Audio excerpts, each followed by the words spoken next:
দিন, যেদিন আসলে তারা ফেরেশতা দেখবে, যেদিন তারা আসলেই ফেরেশতা দেখতে পারবে, সেদিনটা অপরাধীদের জন্য কোনো সুসংবাদের দিন হবে না।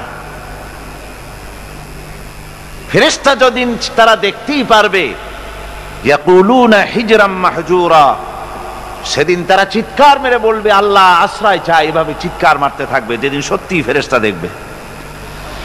وَقَدِمْنَا إِلَى مَا عَمِلُوا مِنْ عَمَلٍ فَجَعَلْنَاهُ هَبَاءً مَنْثُورًا, আর আমি তাদের সমস্ত কৃতকর্ম আমলগুলিকে সব ধূলিকণার মতো উড়িয়ে দেব। আসহাবুল জান্নাতি ইয়াওমাইযিন খায়রুম মুস্তাকাররান ওয়া আহসানু মাকিলা, সেদিন হাসরের ময়দানে জান্নাত এবং জাহান্নামীদের অবস্থা একরকম হবে না। যারা জান্নাতের অধিকারী হবে তারা উত্তম জায়গায় অবস্থান করবে, কল্যাণজনক জায়গায় অবস্থান করবে এবং দ্বীপ্রহরে সময় কাটাবার জন্য তারা উত্তম স্থান লাভ করবে। অর্থাৎ জাহান্নামীরা আর জান্নাতীরা কিয়ামতের দিন তাদের এক অবস্থা হবে না। ওই প্রচন্ড রৌদ্রের তাপে জাহান্নামীদের কষ্ট হবে ঠিকই, কিন্তু জান্নাতীদের কোনো কষ্ট হবে না। সুবহানাল্লাহি ওয়া বিহামদিহি। আল্লাহ রাব্বুল আলামিনের হাবিব জনাবে মুহাম্মদুর রাসূলুল্লাহ সাল্লাল্লাহু আলাইহি ওয়াসাল্লাম বলেছেন, কিয়ামতের ময়দানে আল্লাহর কসম করে বলছি, সেদিন জাহান্নামীদের ভীষণ কষ্ট হবে আর জান্নাতীদের জন্য অত্যন্ত আসান হবে, অবস্থাটা খুবই আরামের হবে। নবীজি বলেন, এক ফরজ নামাজ, এক ওয়াক্ত ফরজ নামাজ আদায় করতে যে সময়টুকুন লাগে, কিয়ামতের মাঠের এই সময় এত বড় বিরাট লম্বা সময় জান্নাতীদের জন্য এরকম হালকা হয়ে যাবে। সুবহানাল্লাহ। হযরত আবু সাঈদ খুদরী রাদিয়াল্লাহু তাআলা আনহু হাদিসখানা বর্ণনা করেছেন, এক ওয়াক্ত নামাজ, একটা ফরজ নামাজ পড়তে যতটুকুন সময় লাগে এতটুকুন সময়ের ভেতরে জান্নাতীদের কারবার শেষ হয়ে যাবে। সুবহানাল্লাহ ওয়া বিহামদিহি। আর ওদের কারবার তো শেষই হবে না। وَيَوْمَ تَشَقَّقُ السَّمَاءُ بِالْغَمَامِ وَنُزِّلَ الْمَلَائِكَةُ تَنزِيلًا, ওরা ফেরেশতা দেখতে চায়। সেদিন আসমান সমূহ বিদীর্ণ হয়ে মেঘ পুঞ্জ বেরিয়ে আসবে, আত্মপ্রকাশ করবে। তার ভেতর থেকে ফেরেশতারা ক্রমাগত নাজিল হতে থাকবে। আর অবস্থাটাই হবে, আল মুলকু ইয়াওমাইযিনিল হাক্কু লির-রাহমান ওয়া কানা ইয়াওমান আলাল কাফিরিনা আসীরা, আর সেদিনের বাদশাহী হবে কেবলমাত্র রহমানেরই। ওয়া কানা ইয়াওমান আলাল কাফিরিনা আসীরা, আর সেই কিয়ামতের দিন, সেই সময়টা হবে কাফেরদের জন্য বড়ই কঠিন। এখানে কিয়ামতের কিছু কথা বলা হচ্ছে, কিছু আভাস দেওয়া হচ্ছে যে আসমান সমূহ বিদীর্ণ হয়ে মেঘ পিণ্ড বেরিয়ে আসবে এবং তার থেকে ক্রমাগত ফেরেশতারা নাজিল হতে থাকবে। আল্লাহর হাবিব বলেছেন, কেউ যদি কিয়ামতের দৃশ্য দেখতে চায় সেজন্য সূরা ইজা শামসু কুবিরাত ওয়া ইজা সামাউ ফাতারাত, ইজা সামাউ শাক্কাত, এই সূরাগুলি যেন পড়ে, তাহলে কিয়ামতের দৃশ্য তার চোখের সামনে প্রতিভাত হবে। কিয়ামতের দৃশ্যটা আসলে কেমন হবে সেই সূরাগুলি তেলাওয়াত করলে সে বুঝতে পারবে। যেমন আল্লাহ পাক বলছেন, إذا السماء فطرت وإذا الكواكب انتثرت وإذا البحار فجرت وإذا القبور بعثرت, যখন আকাশসমূহ চূর্ণ বিচূর্ণ হয়ে যাবে আর তারকাসমূহ বিক্ষিপ্ত হয়ে পড়বে, সমুদ্র মহাসমুদ্রগুলি দীর্ণ বিদীর্ণ হয়ে যাবে, কবরগুলি সব উদ্গীরণ করে দেবে, তার মধ্যে যা আছে সে সবগুলি। আবার আল্লাহ পাক বলেন, إذا الشمس كورت وإذا النجوم انكدرت وإذا الجبال سيرت। সূর্য যখন ঢেকে যাবে, তারকাগুলি যখন বিপর্যস্ত হয়ে যাবে, আর পাহাড়গুলি যখন চালিয়ে দেওয়া হবে, এই দৃশ্য তোমরা দেখতে পাবে। فإذا النجوم طمست وإذا السماء فرجت وإذا الجبال نسفت। সেদিন অবস্থা এমন হবে, সমস্ত তারকাগুলি স্তিমিত হয়ে যাবে, আর আকাশসমূহ দীর্ণ বিদীর্ণ হয়ে যাবে, আর দেখতে পাবে পাহাড়গুলি সমস্ত পাহাড়গুলিকে উড়িয়ে দেওয়া হবে। আবার অবস্থা আরো কি হবে?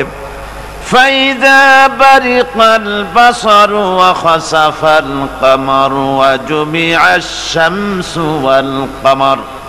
যখন চক্ষু বিস্ফারিত হয়ে যাবে মানুষের, চাঁদ আর সূর্য নিষ্প্রভ হয়ে যাবে, সব একাকার হয়ে যাবে, চন্দ্র এবং সূর্য তার অস্তিত্বকে হারিয়ে ফেলবে। শুধু তাই নয়, ওয়াহুমিলাতিল আরদু ওয়াল জিবালু ফাদুক্কাতা দাক্কাতাও ওয়াহিদা। জমিন ও পাহাড়গুলির মধ্যে সংঘর্ষ লাগিয়ে দেওয়া হবে, আর তা এক ধাক্কায় জমিন এবং সমস্ত পাহাড়গুলি চূর্ণ বিচূর্ণ হয়ে যাবে। সুবহানাল্লাহি ওয়া বিহামদিহি। আল্লাহ রাব্বুল আলামিন বলছেন, এইভাবে করে কিয়ামতের দৃশ্য, বিভীষিকাময় দৃশ্য তোমরা দেখতে পাবে। আর সেদিনের রাজত্বটা কার হবে? আল মুলকু ইয়াউমাইযিনিল হাক্কু লির-রাহমান। সেদিনের রাজত্ব হবে কেবলমাত্র রহমানের। অর্থাৎ যেসব কৃত্রিম বাদশাহী দেখে তোমাদের চোখে ধাঁধা লেগে গিয়েছে, তোমাদেরকে দুনিয়ার বাদশাহী দেখে তোমরা ধোঁকায় পড়ে গিয়েছো, এসব বাদশাহী কিছুই টিকবে না সেদিন। সেদিন শুধু বাদশাহী থাকবে একমাত্র আল্লাহ পাকের। কার থাকবে বাদশাহী? জোরে বলেন কার? আল্লাহ রাব্বুল আলামিন যখন কিছুই থাকবে না, ঘোষণা করবেন লিমানিল মুলকুল ইয়াউম লিল্লাহিল ওয়াহিদুল কাহ্হার। আজকে কার রাজত্ব? চারিদিক থেকে আওয়াজ আসতে থাকবে, পরাক্রমশালী আল্লাহ রাব্বুল আলামিনের রাজত্ব আর কারো নয়। হাদিস শরীফে এসেছে, বুখারী মুসলিম শরীফের হাদিসে এসেছে, আল্লাহর নবী বলেন, আল্লাহ রাব্বুল আলামিন তখন তার এক হাতে আকাশ মণ্ডলীকে ধারণ করবেন, আর এক হাতে জমিনকে ধারণ করবেন। আকাশ মণ্ডলী এক হাতে, জমিন এক হাতে। এভাবে আল্লাহ রাব্বুল আলামিন বলবেন, আইনাল জাব্বারুন আইনাল মুতাকাব্বিরুন। কোথায় সেই স্বৈরাচারীরা? কোথায় সেই দুর্বিনীত অহংকারী স্বৈরাচার যারা আমার জমিনের উপরে, আমার মানুষের উপরে রাজত্ব চালিয়েছে? তারা আজকে কোথায়? কোথায় সেই অহংকারীরা? আল্লাহ পাক সেদিন যে বলবেন, সেদিন তো বলবেন, কিন্তু দুনিয়ার মাঝেও স্বৈরাচার যারা, অহংকারী যারা, তাদের শাস্তি পৃথিবীর বুকেও দেন, আর সেদিন তো দিবেনি। কত স্বৈরাচার আমরা দেখলাম, কত অহংকারী দেখলাম, যাদের তর্জনী হেননে লক্ষ কোটি কোটি মানুষ উঠত আর বসত। তাদের জিল্লাতির সঙ্গে আল্লাহ রাব্বুল আলামিন কতজনকে বিদায় করে দিলেন। ফুলের মালা নিয়ে কুলাতে পারে নাই, পা থেকে শুরু করে গলা পর্যন্ত ফুলের মালা দিয়া ডুবাই দিল ভক্তরা। আবার আল্লাহ রাব্বুল আলামিন এমন শাস্তি দিলেন, ফুলের মালার পরিবর্তে জুতার মালা নিয়ে জেলের মধ্যে ঢুকাইয়া দিলেন। ঠিক কিনা গণ? অহংকারী আর স্বৈরাচার যারা হয়, আল্লাহ পাক এভাবে তাদের দৃষ্টান্ত দেখিয়ে দেন। আমরা কত দেখলাম, 9 বছরের রাজা, 10 বছরের সাজা। পৃথিবীর বুকে যারা অহংকার করে, যারা স্বৈরাচার হয়, আল্লাহর আইনকে যারা বৃদ্ধঙ্গুষ্টি প্রদর্শন করে, আল্লাহ পাক তাদের জমিনেও দেখান।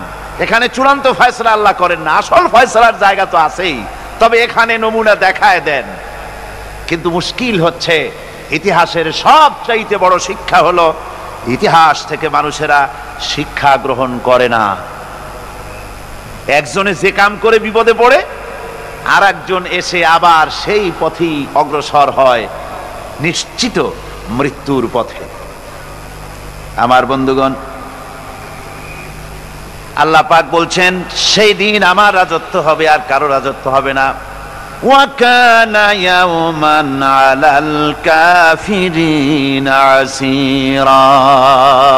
আর ওই দিনটা, ওই কিয়ামতের দিন হবে কাফেরদের জন্য সবচাইতে কঠিন। সবচাইতে কঠিন হবে কাদের জন্য? কাফেরদের জন্য। কাফের কারা? কাফের হচ্ছে তারা যারা নাকি আল্লাহর আইনকে অস্বীকার করেছে, আল্লাহকে অস্বীকার করেছে, আল্লাহর আইনকে অস্বীকার করেছে। ওরা কি? কাফের। কুফর শব্দের অর্থ হচ্ছে গোপন করা।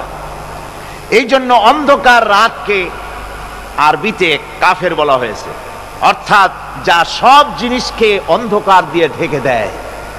তো কুফর হচ্ছে সেই জিনিস যা মহাসত্যকে ঢেকে দেয়, সত্যকে, মহাসত্যকে ঢেকে দেয় যেই জিনিস, সেটাকে কুফর বলা হয়। আর এই কাফের অন্ধকারে ঘুরে মরে, সে কোনো আলোর খোঁজ পায় না। আল্লাহ রাব্বুল আলামিন বলেন, কাফেরদের কথা এখন শোনাচ্ছেন আল্লাহ পাক, ওয়াল্লাযীনা কাফারু আউলিয়াউহুমুত তাগুতু ইউখরিজুনাহুম মিনান নূরি ইলাজ যুলুমাত। যারা কাফের, যারা কুফরি অবলম্বন করেছে, তাদের সাহায্যকারী আর পৃষ্ঠপোষক হচ্ছে তাগুত। তাগুত বলা হয় সেই শক্তিকে যে শক্তি শুধু নিজেই আল্লাহর আইন অমান্য করে বসে থাকে না, বরং অন্যদেরকেও আল্লাহর আইন অমান্য করতে বাধ্য করে। ওদেরকে আরবিতে কি বলা হয়? তাগুত বলা হয়। আর এই তাগুতি শক্তি, এই তাগুত হয় তার সাহায্যকারী, যা তাকে আলো থেকে টেনে অন্ধকারের ভেতরে নিয়ে যায়। আর কাফের হচ্ছে আল্লাহ পাকের ভাষায়, অর্থাৎ কোরআনের ভাষায়, কাফের হচ্ছে সবচাইতে নিকৃষ্ট প্রাণী, সবচাইতে নিকৃষ্ট জীব। মহাসত্যকে যারা অস্বীকার করেছে, যারা আল্লাহকে মানে না, যারা আল্লাহর কোরআনকে মানে না, যারা ইসলামকে স্বীকার করে না, তারা সবচাইতে নিকৃষ্ট প্রাণী। আল্লাহ রাব্বুল আলামিন বলেন, ইন্না শাররাদ দাওয়াবি ইনদাল্লাহিল্লাযীনা কাফারু ফাহুম লা ইউমিনুন। নিশ্চয়ই আল্লাহর জমিনে সব বিচরণশীল জীব যত আছে, আল্লাহ বলছেন আমার জমিনে বিচরণশীল জীব যত আছে, তার মধ্যে সবচাইতে নিকৃষ্ট প্রাণী হলো যারা ঈমান আনে নাই, যারা বিশ্বাস করে না আমি আল্লাহকে, যারা পরকালকে বিশ্বাস করে নাই, যারা কোরআনকে বিশ্বাস করে নাই, যারা ইসলামকে বিশ্বাস করে নাই, পৃথিবীর মধ্যে তারা সবচাইতে নিকৃষ্টতম প্রাণী। আল্লাহ বলেন শুধু নিকৃষ্ট জনক, নিকৃষ্ট প্রাণী বললেই সারে না, এরা হলো চতুষ্পদ জানোয়ারের মতো। কে বলতেছেন? আমি বলছি না, কিন্তু আল্লাহ পাক বলতেছেন চতুষ্পদ জানোয়ারের মতো কাফেরেরা। وَمَثَلُ الَّذِينَ كَفَرُوا كَمَثَلِ الَّذِي يَنْعِقُ بِمَا لَا يَسْمَعُ إِلَّا دُعَاءً وَنِدَاءً।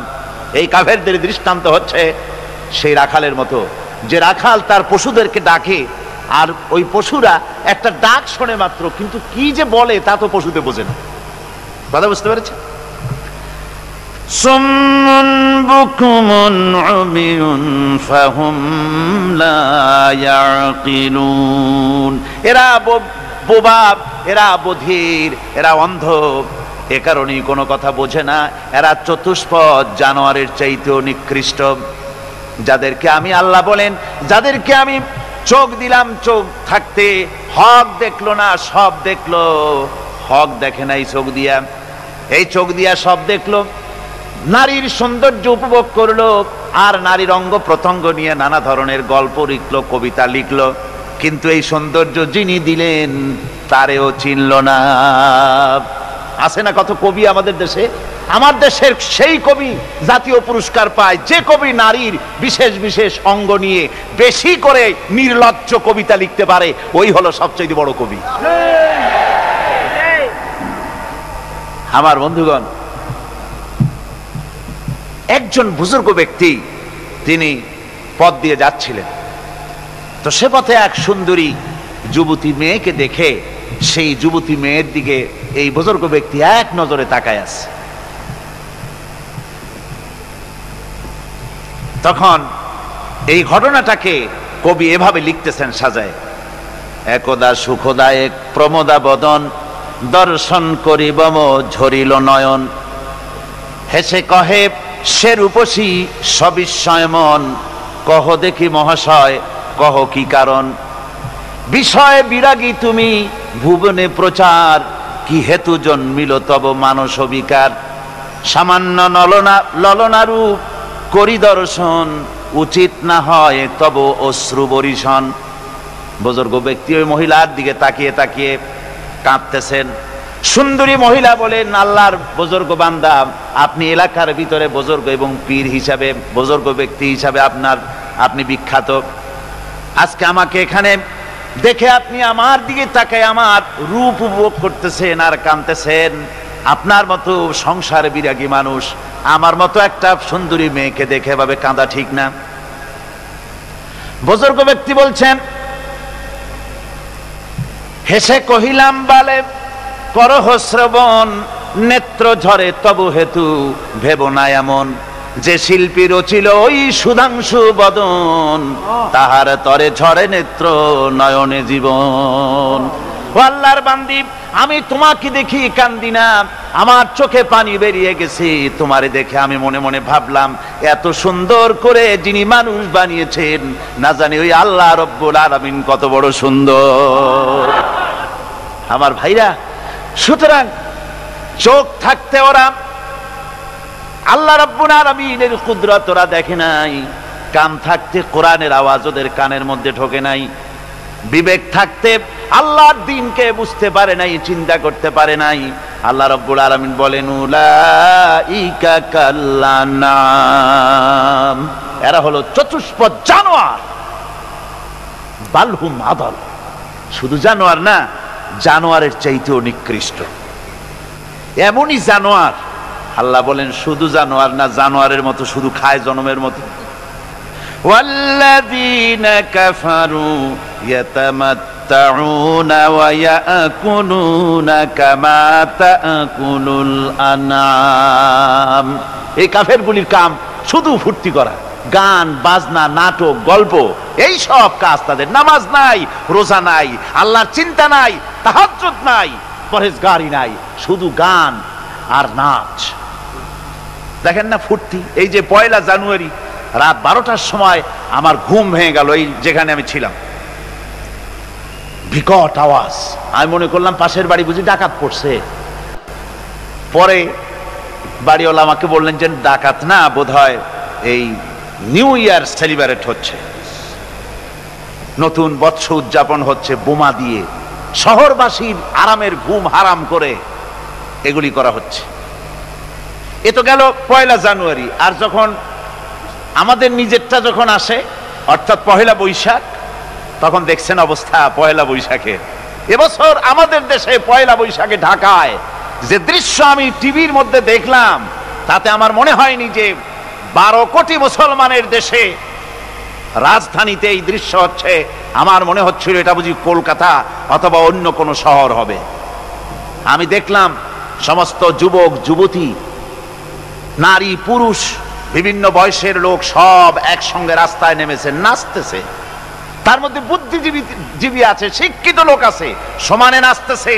আর তাদের মুখোশ পরা, বানরের মুখোশ, কুকুরের মুখোশ, শূকরের মুখোশ, ঘোড়ার মুখোশ, পাতিশিয়ালের মুখোশ, এই মুখোশ পরে এভাবে নাচতেছে। আমি চিন্তা করলাম, নববর্ষের সাথে কুত্তার মুখোশের সম্পর্ক কি? নববর্ষের সাথে পাতি শ্রীগালের মুখোশের সম্পর্ক কি? তাহলে ওরা কি বলতে চায় যে আগামী বছরটা আমরা কুত্তার ভূমিকায় অ্যাক্টিং করব, অথবা শ্রীগালের মতো ধূর্তামি করব জাতির সাথে? তারপরে কি করলো, সকাল বেলায় যুবক যুবতী 1 বৈশাখ সূর্য উদয়ের আগে রমনা লেকের পাড়ে গিয়ে সব দাঁড়িয়েছে বাসন্তী রঙের শাড়ি পরে। তারপরে সেখানে দাঁড়িয়ে সূর্য উদয়ের পানে তাকিয়ে সকাল বেলা এভাবে করজোর করে বলছে, এসো হে নববৈশাখ স্বাগতম হে। নববৈশাখ অলক্ষে বোধহয় এটা শুনে বলতেছে, বাবাজিরা আমারে ডাকতেছো, অপেক্ষা করো আমি আসতেছি। আমারে ডাকতেছো, আমি আসতেছি, কোমরে গামছা বেঁধে আসতেছি, 225 মাইল স্পিডে আসতেছি, 30 ফুট উঁচু জলোচ্ছ্বাস নিয়ে আসতেছি, নববৈশাখের মজা স্বাদ চাখায়। আমার ভাইরা, মুসলমান নববর্ষ উদযাপনের সাথে মুসলমানের কিসের সম্পর্ক? মুসলমান যদি এই দিন উদযাপনই করে তাহলে তাকে করতে হবে ফজরের নামাজ পড়বে।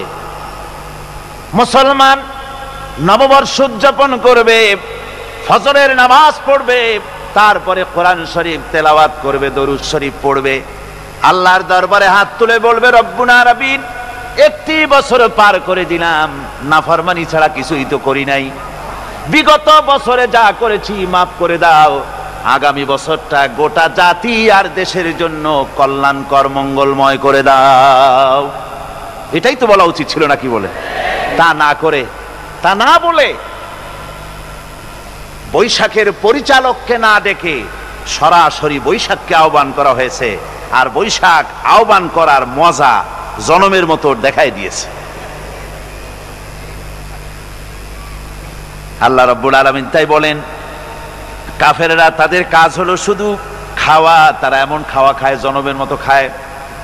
ইয়াকুলুনা কামা তাকুলুল আনাম, জানোয়ারে যেমন খায় ওই রকম খায়। তার মানে খায়, একটু বিসমিল্লাহ কয় না, খায়া যখন ছেড়ে দেয় তখন আলহামদুলিল্লাহ বলে না, বাহাদ দিয়ে খায়, আবার বাহাদ দিয়ে খায়। ডাব একটা কাটলো, বিসমিল্লাহ নাই, খাইলো, 2-4 ঢোক খাইয়া পুরা ডাবটার ফেলাই দিল। ডাবটা কি তোমার বাজান তৈরি করছিল নাকি? একটু বিসমিল্লাহ বললা না, একটু শুকরিয়া আদায় করলাম। আমি গত এই যে ডিসেম্বর গেল, ডিসেম্বরের 16 তারিখ আমেরিকা থেকে এসেছি। ওখানে দেখলাম তারা প্রতি নভেম্বর মাসের শেষ বৃহস্পতিবার থ্যাঙ্কস গিভিং ডে অবজার্ভ করে। তা আমি জিজ্ঞেস করলাম, থ্যাঙ্কস গিভিং ডে জিনিসটা কি?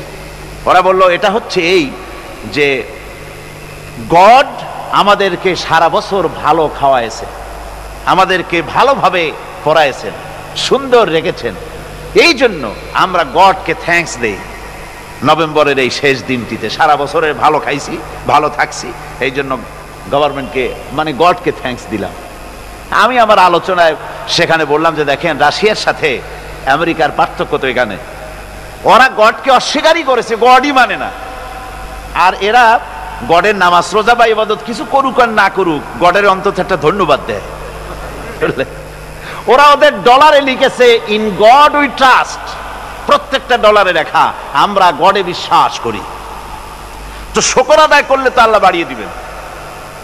আল্লাহ রাব্বুল আলামিনের সুন্নাত হলো, শুকর যদি কেউ আদায় করে আল্লাহ বাড়িয়ে দেন। লা ইন শাকারতুম লা আযীদান্নাকুম ওয়া লা ইন কাফারতুম ইন্না আযাবি লাশাদীদ। আমার নিয়ামতের শুকর যদি আদায় করো আমি বাড়ায় দেব, আর যদি নিয়ামতের শুকর আদায় না করো তাহলে মস্ত বড় শাস্তি তোমাদের জন্য রেখেছি। তো আমেরিকা শুকর আদায় করে নিজেরা খাইয়া, কিন্তু ওদের জমিন হলো বিশাল জমিন। আমি কয়েকবার গিয়েছি এবং বহু স্টেট সফর করেছি। ওদের জমিন এত ফার্টাইল, জমিনে যদি রীতিমতো তারা ফসল ফলাতো, এই ফসল সারা দুনিয়ার দরিদ্র ভূমুক্ষ জনতাকে খাওয়াইয়া বাঁচাইতে পারত। কিন্তু ওরা তা করে না। ওরা করে কি? ওরা মুনাফার হার, বাজার দর ঠিক রাখার জন্য নির্দিষ্ট পরিমাণ জমিনে ফসল ফলায়, কিন্তু জমিন এতই উর্বর, ওদের মেজারমেন্ট করা, মাপ করা, হিসাব করা ফসল হয় না, ফসল হয় বেশি। তখন বাড়তি ফসলকে তারা প্রতি বছর লক্ষ লক্ষ টন আলু আর গমকে তারা সমুদ্রে নিক্ষেপ করে। তাদের আলু এবং গম সেই সময় তারা নিক্ষেপ করে সমুদ্রে যখন ইথিওপিয়া, সুদানে মানুষ না খেয়ে মরছে। পৃথিবীর বিভিন্ন দেশে মানুষ ক্ষুধার যন্ত্রণায় যখন চিৎকার করছে, আর তাদের এই চিৎকারে আকাশ বাতাস ভারী হয়ে যাচ্ছে, তখন ওরা এই কামটি করছে। তাই আমি ওই প্রথম দিন বলেছিলাম যে রাশিয়া যেমন খান খান হয়েছে, অস্তিত্ব বিলুপ্ত হয়েছে আল্লাহর সাথে নাফরমানি করার কারণে। আপনারা বলতে পারেন কমিউনিজম কি একটা সহজ ব্যাপার?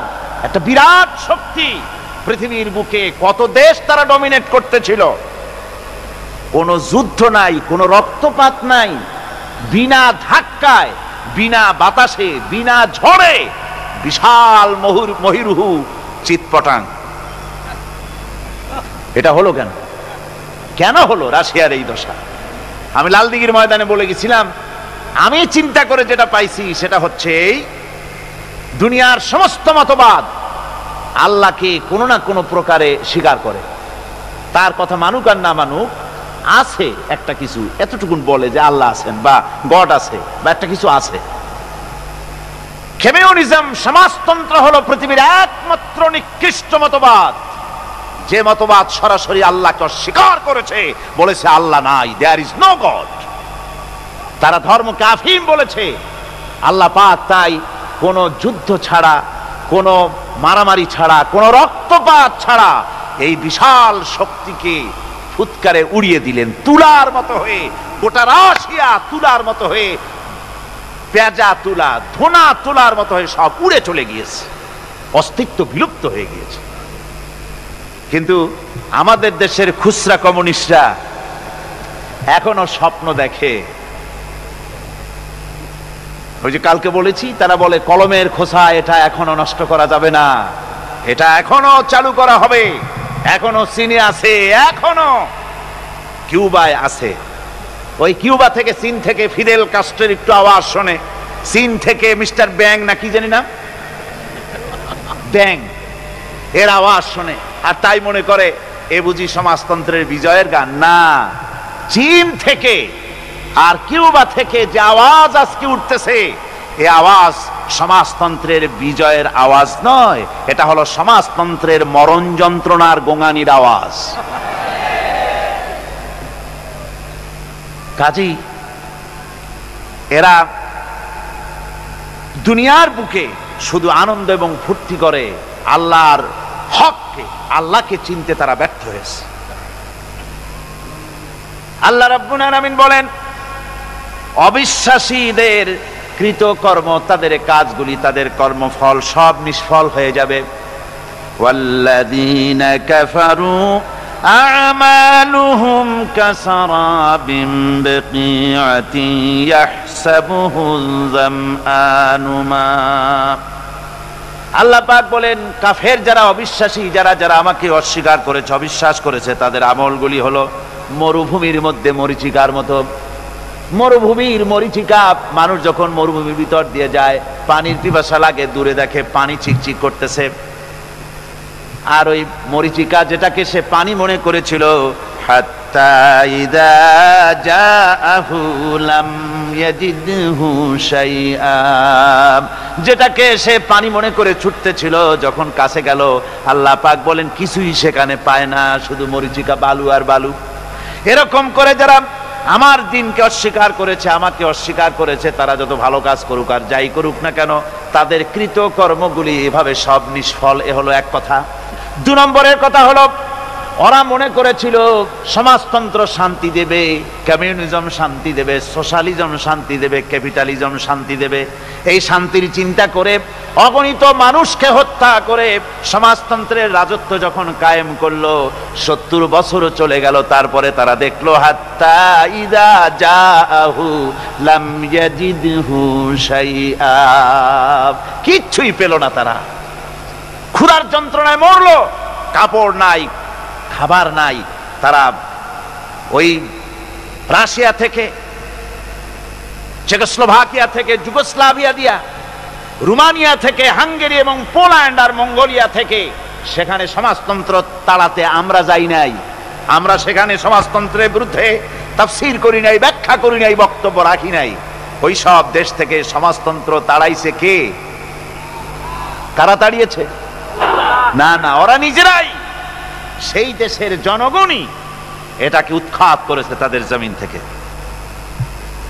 আল্লাহ পাক বলছেন, যারা আমার দিনকে, আমার বিধানকে যারা অস্বীকার করবে, তারা এই অস্বীকারী অবস্থায় যদি মৌত হয়, আমার সমাজতন্ত্রী কোনো ভাই যদি এ মাহফিলে থাকেন, কমিউনিস্ট কোনো ভাই যদি এ মাহফিলে থাকেন, তাহলে শুনুন আল্লাহ কি বলতেছেন। আল্লাহর দ্বীনকে, আল্লাহর কোরআন পূর্ণাঙ্গ জীবন বিধান, অর্থনীতি আছে, সমাজনীতি আছে, রাজনীতি আছে, কথা যারা বিশ্বাস করে না, কোরআনকে শুধুমাত্র নামাজ, রোজা, হজ, যাকাত আর বেহেশত দোজখ যারা মনে করে, জীবন ব্যবস্থা মনে করে না, এই অবস্থায় যদি মারা যায়, আল্লাহ রাব্বুল আলামিন বলেন ইন্নাল্লাযীনা কাফারু ওয়া মাতু ওয়া হুম কুফফারুন উলাইকা আলাইহিম লানাতুল্লাহি ওয়াল মালাইকাতি ওয়ান নাসি আজমাইন। আল্লাহ রাব্বুল আলামিন বলেন, আমাকে অস্বীকার করার অবস্থায়, আমার দ্বীনকে, বিধানকে অস্বীকার করার অবস্থায় যদি মৌত হয়ে যায়, তাহলে আল্লাহ, ফেরেশতা এবং তামাম পৃথিবীবাসীর অভিসম্পদ তার উপরে হতে থাকে, লানত হতে থাকে। খালিদিনা ফিহা লা ইউখাফফাফু আনহুমুল আযাবু ওয়া লা হুম ইউনজারুন। এই অভিসম্পদ অবস্থায় তারা সব সময় লিপ্ত থাকবে, না তাদের আযাবকে কমায় দেওয়া হবে আর না তাদের কোন রকম অবকাশ দেওয়া হবে। এখন আরো মজবুত কথা আসতেছে, ওয়ায়াউমা ইয়াউদ্দুল যালিমু আলা ইয়াদাইহি ইয়াকুলু ইয়া লাইতানি ইত্তাখাযতু মা'আর রাসূলি সাবিলা। সেদিন জালেমেরা নিজেদের হাত কামড়াতে থাকবে। কোন দিন? বুঝেন না কথা? কোন দিন? কিয়ামতের দিন। কিয়ামতের দিন জালেমেরা নিজেদের হাত কামড়াতে থাকবে আর বলবে, ইয়া লাইতানি ইত্তাখাযতু মা'আর রাসূলি সাবিলা। আমার আল্লাহর দ্বীন কি যারা বুঝতে পারেন না, বরং বিরোধিতা করেন যারা, তাদেরকে বিশেষভাবে বলি, সকলকে বলছি, তাদেরকে বিশেষভাবে বলতেছি। আল্লাহ পাক বলেন, কিয়ামতের দিন যারা এই অবস্থায়, কিয়ামত হবে, কিয়ামতে যারা উঠবে, তারা নিজেদের হাত কামড়াতে থাকবে। জালেম বলা হয়েছে তাদেরকে যারা আল্লাহর দ্বীনকে মানে নাই, দ্বীনকে অস্বীকার করেছে, ওরাই জালিম। এরা কিয়ামতের দিন নিজের হাত কামড়ে আর বলবে, ইয়া লাইতানি, হায় রে, আমি যদি রাসূলের সঙ্গী হতাম, রাসূলের আইন কানুন যদি মেনে নিতাম, যদি আমি রাসূলের কথা মানতাম, যদি আমি রাসূলের সঙ্গী হতাম, যদি রাসূলের পথ ধরতাম। ইয়া ওয়াইলাতা লাইতানি লাম আত্তাখিয ফুলানান খালিলা। হায় দুর্ভাগ্য, হায় আমার ভাগ্য, যদি আমি অমুককে বন্ধু বলে গ্রহণ না করতাম। আমার যুবক ছেলেরা, স্কুল কলেজগামী, ইউনিভার্সিটিগামী ছাত্ররা, খুব ভালো করে শোনো আল্লাহ পাক কি বলছেন। কিয়ামতের দিন বলতে থাকবে, হায় রে, যদি আমি যদি অমুককে বন্ধু বলে গ্রহণ না করতাম, কতইটা ভালো হতো। অমুকরে বন্ধু বলে গ্রহণ করেছিলাম, সে করলোটা কি? লাকাদ আযাল্লানি আনিয যিকরি বা'দা ইয জাআনি ওয়া কানা আশ-শাইতানু লিল ইনসানি খাযুলা। এই তো আমাকে প্ররোচিত করেছিল, সেই নসিহত আমাকে মানতে দেয়নি যা আমার কাছে এসেছিল। আমি যে কথাগুলো শুনলাম, কোরআনের কথা, হাদিসের কথা, রাসূলের কথা, এই বন্ধুটা এই আমাকে ফিরায় রাখছে, বলছে যে না, এগুলি মৌলবাদীদের কথা, এগুলো শোনো কি, কোরআনের কথা, এগুলি কি মানবে, এই জাতীয় কথা বলে আমাকে ফিরায় রেখেছে। এই জন্য আল্লাহর বিধান হচ্ছে, আল্লাহর বিধান অনুযায়ী রাসূলের অনুসরণ যারা করেছে তাদের সঙ্গেই বন্ধুত্ব হওয়া দরকার। অসৎ চরিত্রের বন্ধু হিসাবে কাউকে গ্রহণ করলে পরে পরকালে জাহান্নামে যাওয়া ছাড়া পথ থাকবে না। অসৎ বন্ধুদের সঙ্গে চলাফেরা করার কারণে যারা দ্বীনকে অস্বীকার করেছে, দ্বীন বোঝে নাই, কিয়ামতের দিন যখন জাহান্নামে যাবে, জাহান্নামের ভেতরে এক ফাঁকে শয়তানের সঙ্গে দেখা হয়ে যাবে। কার সাথে দেখা হবে? মিস্টার ইবলিস। এই মিস্টার ইবলিসের সঙ্গে জাহান্নামে দেখা হয়ে যাবে। দেখা হওয়ার সাথে সাথে এরা বলবে, বেটা তুই তো সর্বনাশ করেছিস আমাদের ওয়াসওয়াসা দিয়া, শয়তানের কিন্তু দেখা যায় না, কিন্তু ওখানে দেখে বলবে যে তুমি তো আমার এই সর্বনাশটা করছো। শয়তান জবাবে বলবে, وقال الشيطان لما قضي الأمر إن الله وعدكم وعد الحق। চূড়ান্ত ফয়সালা হয়ে যাওয়ার পর শয়তান বলবে, দেখো আল্লাহ ওয়াদা করেছিলেন হক ওয়াদা, তার ওয়াদা ছিল একদম সত্য। ওয়া ওয়াদতুকুম ফাখলাফতুকুম, আর আমিও একটা ওয়াদা করেছিলাম, আমি তা আজকে খেলাপ করলাম। অর্থাৎ আল্লাহ যে ওয়াদা করেছিলেন সে ওয়াদা ছিল খাঁটি। আল্লাহ ওয়াদা করেছিলেন কিয়ামত হবে, ইমানদার সেদিন মুক্তি পাবে, আর কাফের জাহান্নামে যাবে, একথা আল্লাহ বলেছিলেন। তোমরা আল্লাহর কথা মানো নাই, আমি যা বলেছিলাম, আমার কথা ছিল পরকাল বলে কিছু নাই, ইট ড্রিঙ্ক অ্যান্ড বি মেরি, খাও আর ফুর্তি করো জনমের মতো। এই বেলা ভাই মদ খেয়ে নাও, কাল নিশীথের ভরসা কই, চাঁদনি জাগিবে যুগ যুগ ধরি, আমরা তো আর রব না সই। ঢালো সুরা সখী মিটাও পিয়াসা, পাইকারি দরে ঢালো জনমের মতো খাও। এই কথাগুলি আমি বলেছিলাম। আর আমি বলেছিলাম পরকাল নাই, আখিরাত নাই, জীবন বিধান বলতে এগুলি কিচ্ছু না, এগুলি সব ছেড়ে দাও। এই যে বলছিলাম, আমি আজকে ওয়াদা ভঙ্গ করলাম। وما كان لي عليكم من سلطان, আর আমার কাছে তো কোনো দলিল ছিল না, ক্ষমতাও ছিল না। আল্লাহর কাছে ক্ষমতা ছিল। আলেমরা কথা বলেছে দলিল দিয়ে, রাসূল কথা বলেছেন দলিল দিয়ে, আর আমার কাছে তো কোনো দলিল ছিল না। আমি একটা বলছি, আমার কাজটা কি ছিল? ইল্লা আন দাউতুকুম ফাস্তাজাবতুম লি, আমি তো শুধু একটা কাজ করেছিলাম, ময়দানে দাঁড়াইয়া, মঞ্চের উপরে দাঁড়িয়ে কতগুলি কবুতর উড়ায় দিয়ে বললাম, ভাইয়ের আমার, বোনের আমার। আর এই ডাকের সাথে পাগলের মতো কোনো কিছু বিবেচনা না করে সব আমার পেছনে দৌড়ালে। কেন দৌড়াইছ? আমি তো বাধ্য করি নাই, আমি তো মাথায় লাঠি মারি নাই। এজন্য কবি বলতেছেন, क्या हंसी आती है मुझे हजरत इंसान पर, क्या हंसी आती है मुझे हजरत इंसान पर, फेले बत्तू खुद करे लानत करे शैतान पर। মানুষের উপরে তার কৃতকার্য দেখে আমার হাসি আসে, খারাপ কাজ করে নিজে আর বদনাম দেয় শয়তান। শয়তান বলবে, দেখো আমি তো কোনো দলিল টলিল কিছুই দেই না, শুধু একটা ডাক দিলাম, আমার পথে আসো, আমি তোমাদের খাইতে দেব, পড়তে দেব, আমার এই পথে আসো, এই বলে দাওয়াত দিলাম, ডাক দিলাম, আর কোন রকম বিবেচনা করা ছাড়াই আমার পিছনে দৌড় দিলে। ফালা তালুমুনি ওয়ালুমু আনফুসাকুম, আজকে আমারে মালামত করো না, আমারে গালাগালি দিল না, দিয়ে কোনো লাভ হবে না। নিজেকে নিজেরা ধিক্কার মারো, নিজের কপালে ঘা দাও আর ধিক্কার মারো। কেন আমার কথা মানছিলা? কোরআনের কথা শোনো নাই কেন?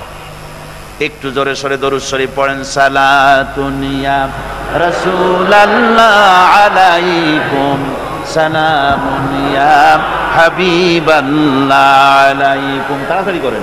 সালাতুন ইয়া রাসূলুল্লাহ, আমিন বলেন। وقال الضعفاء للذين استكبروا إنا كنا لكم تبعا, জাহান্নামের ভিতরে নেতাদের সঙ্গে দেখা হয়ে যাবে, তখন অনুসারীরা বলবে, ও আমার নেতারা, তোমার অনুসরণ করেছিলাম, ইন্না কুন্না লাকুম তাবান, আমরা তো তোমার অনুসারী ছিলাম, যা বলছো তাই শুনেছি। তুমি বলেছো অমুকের বাড়ি আগুন লাগাও, আগুন লাগাইছি। তুমি বলেছো পোস্টার লাগাও, সারা রাত পোস্টার লাগাইছি। তুমি বলেছো বোমা মারো, স্কুল কলেজ ইউনিভার্সিটিতে সমানে বোমা মারিয়া মিনি ক্যান্টনমেন্ট বানায় দিছি, বড় যুদ্ধক্ষেত্র বানায় দিছি, যা কইছো তাই শুনছি। আজকে এই যে জাহান্নামে আসলাম, ফাহাল আনতুম মুগনুনা আন্না মিন আযাবিল্লাহি মিন শাই, ও নেতা, আজকে কি আল্লাহর আযাব থেকে একটু শাস্তিও কি তুমি কমায় দিতে পারো? তোমার কথা মতোই তো চলছি, তোমার কথা শুনেই তো আজকে জাহান্নামে আসলাম। আমার বন্ধুগণ, নেতা তখন বলবে ক্বালু লাউ হাদানাল্লাহু লাহাদাইনাকুম সাওয়াউন আলাইনা আজাযিনা আম সাবারনা মা লানা মিন মাহিস। নেতা বলবে, দেখো, নেতারা বলবে, আমি যদি হেদায়েত প্রাপ্ত হতাম আল্লাহর কাছ থেকে, তাহলে তোমাদেরকেও অবশ্যই হেদায়েত করতে পারতাম। আমরা নিজেরাই গোমরাহ ছিলাম, কাজে তোমরাও গোমরাহ হয়েছো। আজকে সবর ইখতিয়ার করো আর আমাদেরকে গালাগালি করো আর যাই কিছু করো না কেন, আজ তার কোনো উপায় নাই। এই জন্য আমি যারাই রাজনীতি করেন, যারাই ছাত্র আন্দোলন করেন, সকলকেই বলছি, এই দুনিয়ার জীবনে বন্ধু এবং নেতা নির্বাচনে যদি ভুল করে বসেন, তাহলে কিয়ামতের দিন চরম মূল্য দিতে হবে। কি দিতে হবে? চরম মূল্য দিতে হবে কিয়ামতের মাঠে, যদি নেতা নির্বাচন করতে গিয়ে কোন রকম ভুল করে বসেন। কিয়ামতে যেদিন মানুষের সমস্ত কিছু উন্মোচিত হয়ে যাবে, রহস্যের পর্দা যখন সব সরে যাবে, নিজেদের কৃতকর্ম যখন দেখতে পাবে, তখন তারা নিজেদের অপরাধের মূলে দায়ী ব্যক্তিদেরকে পেয়ে যাবে সামনে, আল্লাহর দরবারে অভিযোগ করবে এই দায়ী ব্যক্তিদের। ওয়াকালু রব্বানা ইন্না আতা'না সাদাতানা ওয়া কুবারানা ফাআদাল্লুনাস সাবিলা। তারা ফরিয়াদ করে বলবে, অনুসারীরা ফরিয়াদ করে বলবে, আয় আল্লাহ, আমরা দুনিয়ায় আমাদের এই সমাজপতি আর এই নেতাদের অনুসরণ করেছিলাম, অনুসরণ করে এদের পেছনে আমরা চলেছি, আর এই সমাজপতি আর এই নেতারাই আমাদেরকে তোমার রাস্তা থেকে দূরে সরায় রেখেছে। আমার যে সমস্ত নেতৃবৃন্দ এখানে আছেন, ভালো করে শুনুন, যারা ইসলামী আন্দোলনকে যারা বিশ্বাস করেন না, পছন্দ করেন না, আর যে সব অনুসারীরা আছেন ইসলামী আন্দোলন পছন্দ হয় না, তারাও ভালো করে শোনেন, আল্লাহর কালামের কথা কাজে লাগবে। অনুসারীরা আল্লাহর দরবারে ফরিয়াদ করবে, রব্বুল আলামিন, এরাই আমাদেরকে গোমরাহ করেছে, তোমার রাস্তা থেকে আমাদেরকে সরায় দিয়েছে।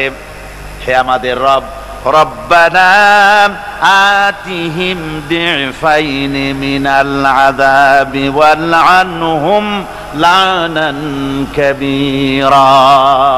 আয় আল্লাহ, আমাদের যে শাস্তি হবে তার থেকে ডাবল আযাব এই নেতাগুলির দাও, আর তোমার কঠিন লানত এদের উপরে করো।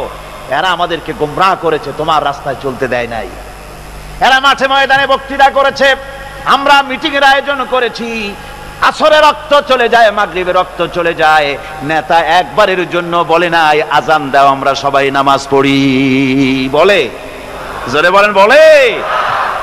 ও অনুসারী ভাইরা, ভালো করে শোনো, ওই নেতা নামাজের জন্য বলে না, চরিত্র তৈরি করার জন্য বলে না, মা বাপের খেদমতের জন্য বলে না, বরং হাতে অস্ত্র তুলে দেয় শিক্ষকদের জনমের মতো শিখাইবার জন্য।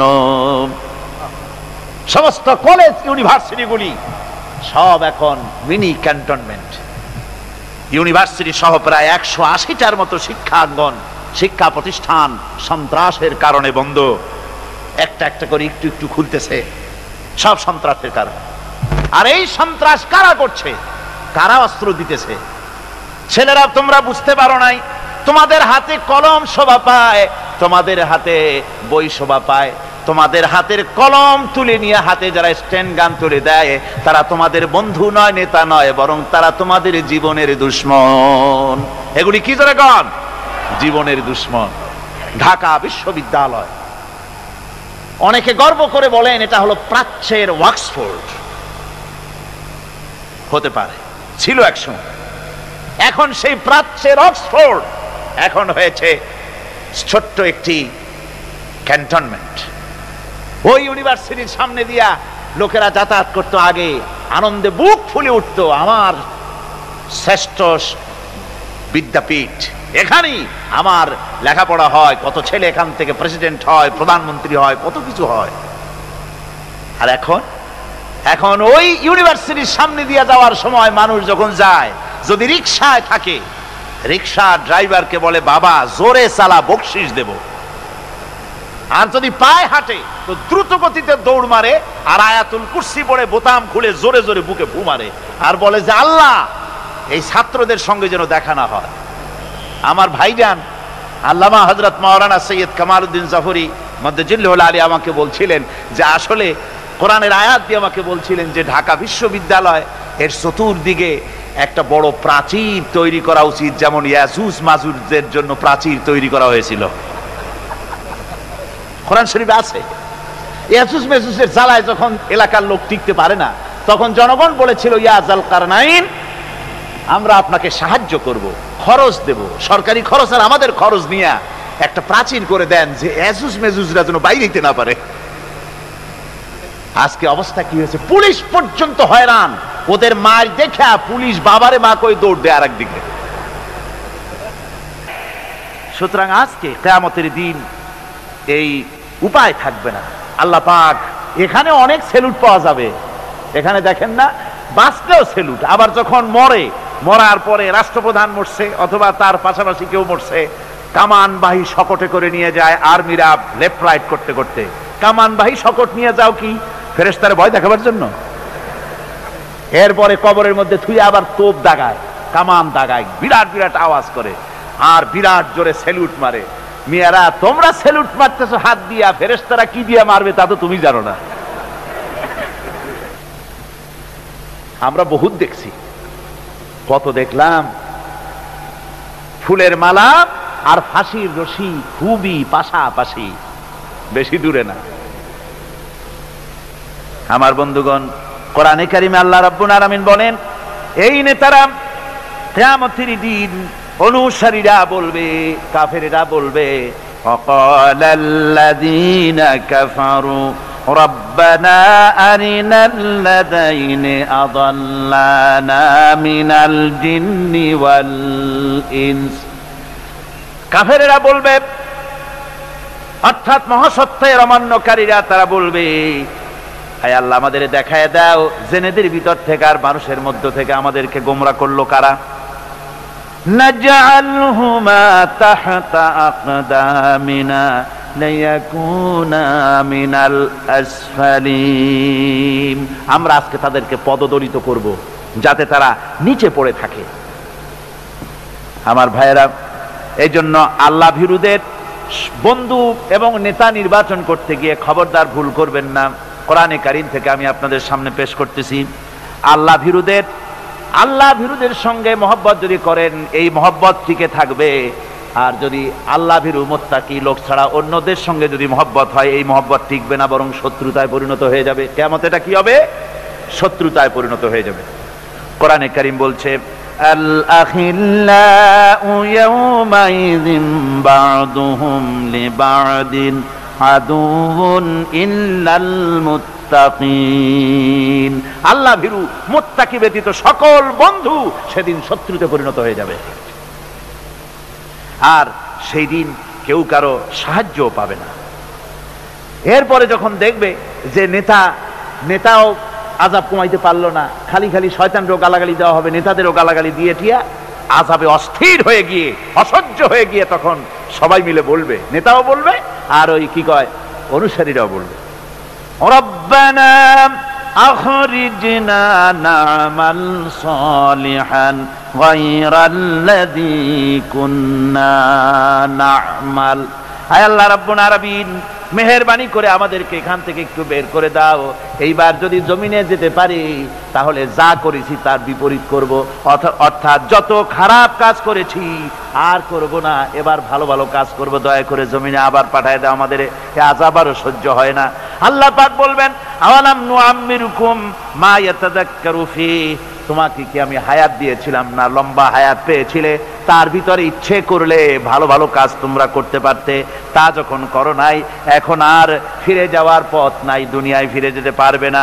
ফাযুকু ফামা লিয-যালিমিনা মিন নাসীর, শাস্তি ভোগ করতে থাকো, তোমাদের কোনো সাহায্যকারী এখানে আর পাবে না, কেউ তোমাদের সাহায্যকারী নাই। আমার ভাইরা, দুনিয়ায় এই শ্রেণীর লোকেরা তারা বাইরের চাকচিক্য দেখে বাতিল পন্থীদেরকে নেতা মানে এবং তাদের বন্ধু হিসাবে গ্রহণ করে থাকে। আর হকপন্থীদেরকে তারা খারাপ এবং নিকৃষ্ট মনে করে, ধর্মান্ধ বলে গাইল দেয়। কি গাইল দেয়? ধর্মান্ধ, ফ্যানাটিক, কঠিন কঠিন শব্দ বলে, কনজারভেটিভ, রিয়াকশনারি। ওরা মনে করে যে মৌলবীরা এগুলো বুঝবে না, কিন্তু আমরা যে বুঝি ওরা আবার তা বোঝে না। ওরা বলে রিয়াকশনারি, আমরা বলি হ্যাঁ আমরা তো রিয়াকশনারি, আমাদের অ্যাকশন আছে বলেই তো রিয়াকশন হয়, তোমাদের অ্যাকশনও নাই, রিয়াকশন নাই। ওরা বলে প্রতিক্রিয়াশীল, অবশ্যই আমরা প্রতিক্রিয়াশীল, ইমানের ক্রিয়া আছে, ইমান বহির্ভূত যা দেখি শরীরের ভিতর আগুন জ্বলে ওঠে। আর তোমরা তো প্যারালাইজড, তোমাদের কোনো অনুভূতি নাই। আর আমাদের গাইল দেয় কয় মৌলবাদী। আমি বহুবার বলেছি যে আমরা মৌলবাদী, 1000 বার মৌলবাদী, একবার না। তোমরা খুঁটির সাথে ঠ্যাং বাঁধাইয়া চিৎকার মেরে মৌলবাদী বলে গাল দাও, ওটা গাল নয়, আমাদের জন্য ওটা নেয়ামত। আমরা মৌলবাদী অর্থাৎ মূলবাদী। আমরা কি বাদী? এখানে মৌলবাদী আছে? কতজন মৌলবাদী দেখি তো?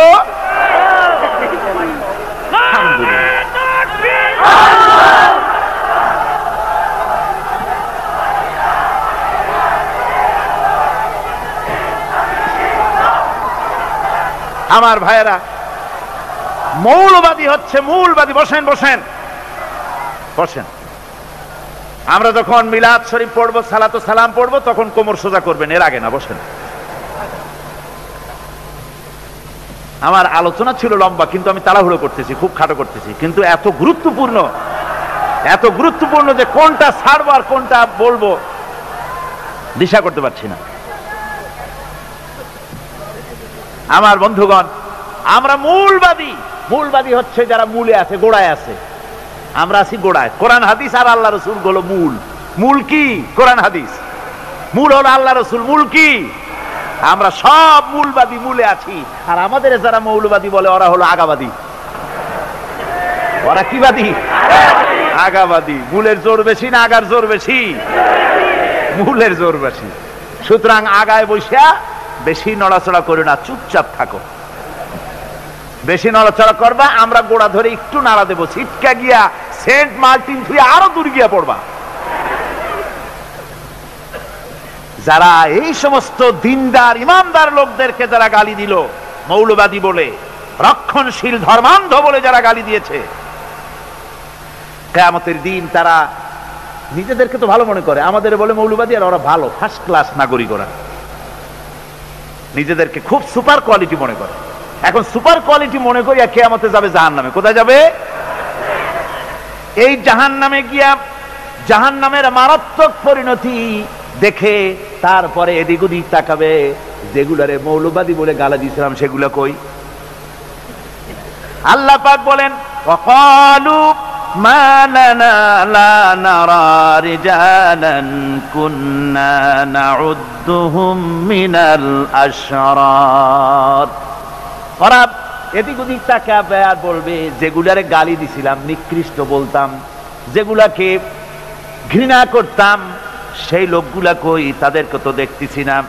ইত্তাখাযনাহুম সিখরিয়া আম যাগাত আনহুমুল আবসার। আমরা তো দুনিয়ায় তাদেরকে সবসময় ঠাট্টা করতাম, বিদ্রুপ করতাম, এই যে মৌলবাদী যায়, এই তো মোল্লা যায়, মোল্লা বলে গাল দেয়। হ্যাঁ, নামাজ রোজা করে, কি একটা একেবারে আউটডেটেড, কোনো পদেরই না। এইভাবে গাল দিতাম যেগুলারে, তাদের দেখছি না কেন? ওদের ঠাট্টা করতাম সব সময়। মিয়া সাহেব, এই কথাগুলো কি আমার না কার? আল্লাহর কথা, কত বাস্তব কথা। বলবে যেগুলোর এইভাবে ঠাট্টা করতাম, লম্বা জামা গায়ে দেয়, মুখে দাড়ি রাখে, নামাজ পড়ে, ইসলামী আন্দোলন করে, এই জন্য গালি দিতাম, ঠাট্টা করতাম। এগুলোর দেখি না কেন? না আমাদের চক্ষে ভ্রম ঘটছে, দেখি না কেন? ওরা গেল কই? এইভাবে করে তারা জাহান্নামের ভিতরে খুঁজতে থাকবে। পরক্ষণে ক্ষুধা এবং তৃষ্ণায় অস্থির হয়ে গিয়ে তারা বেহেশতের মধ্যে পরিচিত লোকগুলি দেখতে পাবে। ওই তো যেগুলির গাল দিছিলাম, মন্দ বলতাম, নিকৃষ্ট বলতাম, মৌলবাদী বলতাম, ধর্মান্ধ বলতাম, তাদের তো ওই দেখা যায়।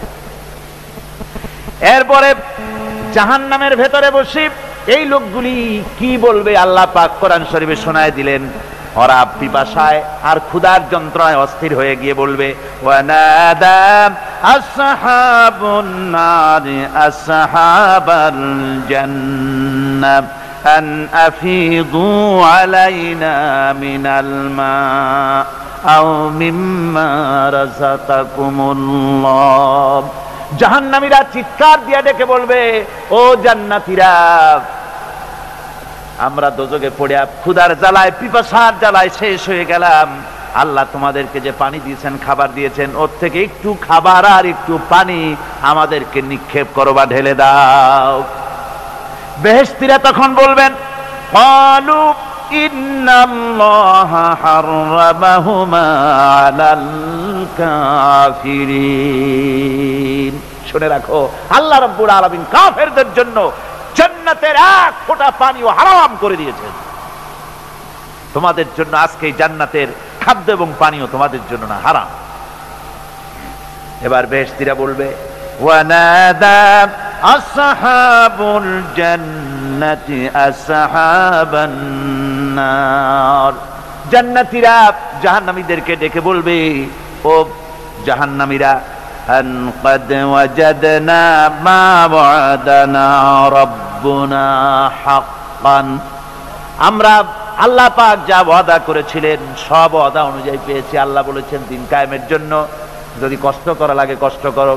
আমরা কষ্ট করেছি, রাত জেগে তাহাজ্জুদের নামাজ পড়েছি, আমরা জিহাদ করেছি, ময়দানে শাহাদাত বরণ করেছি, কত কষ্ট করেছি। আল্লাহ বলেছেন এর নিয়ামত জান্নাত দেব। আল্লাহ তার ওয়াদা অনুযায়ী জান্নাতের নিয়ামত আমাদের দিয়ে দিয়েছেন। ফাহাল ওয়াজাদতুম মা ওয়াদা রাব্বুকুম হাক্কান। ও জাহান্নামীরা, তোমরাও কি আজ তোমাদের প্রতি আল্লাহর যে ওয়াদা ছিল তা ঠিক মতো পেয়েছো কিনা? তোমাদের প্রতি ওয়াদা ছিল আল্লাহর সঙ্গে যদি নাফরমানি করো, ইসলামী আন্দোলনের লোকদের সঙ্গে যদি বিরোধিতা করো, কোরআন যদি অমান্য করো, আল্লাহর বিধানের সঙ্গে যদি উল্টা পাল্টা করো, আর রসুলের পথ যদি না ধরো, তাহলে জাহান্নামে যাবে। এই যে ওয়াদা ছিল সে ওয়াদা তোমরা পাইছো কিনা ঠিক মতো? ক্বালু নাম। তারা বলবে যে হ্যাঁ, পেয়ে গেছি। আজকে তো আর কোনো উপায় নাই। সুতরাং আমার ভাইয়েরা, বন্ধুত্বের প্রশ্নে, নেতা মানার প্রশ্নে আমি দ্বিতীয় দিনে বোধহয় বলছিলাম, নেতা মানবো রসুলকে, নেতা কারে মানবো? যারা বলেন কারে? আর রসুলের অনুসরণ করে যারা নেতৃত্ব দেবে তাদেরকে মানবো, অন্য কাউকে নেতা বলে মানবো না। বন্ধু মানবো তাদেরকে, বন্ধু কারে মানবো, কারে বন্ধু বানাবো আল্লাহ বলবেন, আমি বলবো না। সামনের দিকে বন্ধু কারে বানাইতে হবে আল্লাহ পাক তাও বলে দিয়েছেন।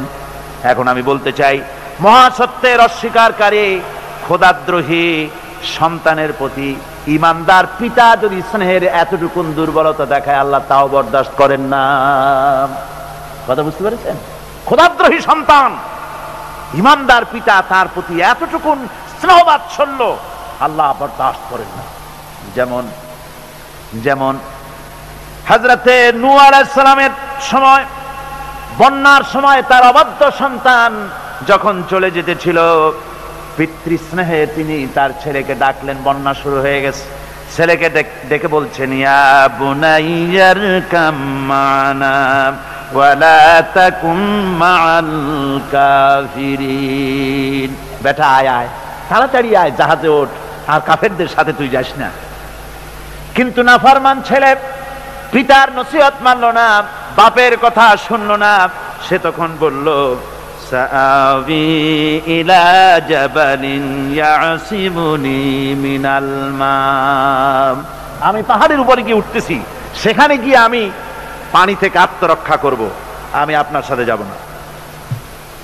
পিতা হযরতে নূহ আলাইহিস সালাম শেষবারের মতো অবাধ্য ছেলেকে আল্লাহর পথে ফিরে আসার জন্য যথার্থ পথ দেখায় দিলেন, যথার্থ কথাটা তাকে শোনায় দিলেন। তিনি বললেন, লা আসিমাল ইয়াউম মিন আমরিল্লাহি ইল্লা মান রাহিম।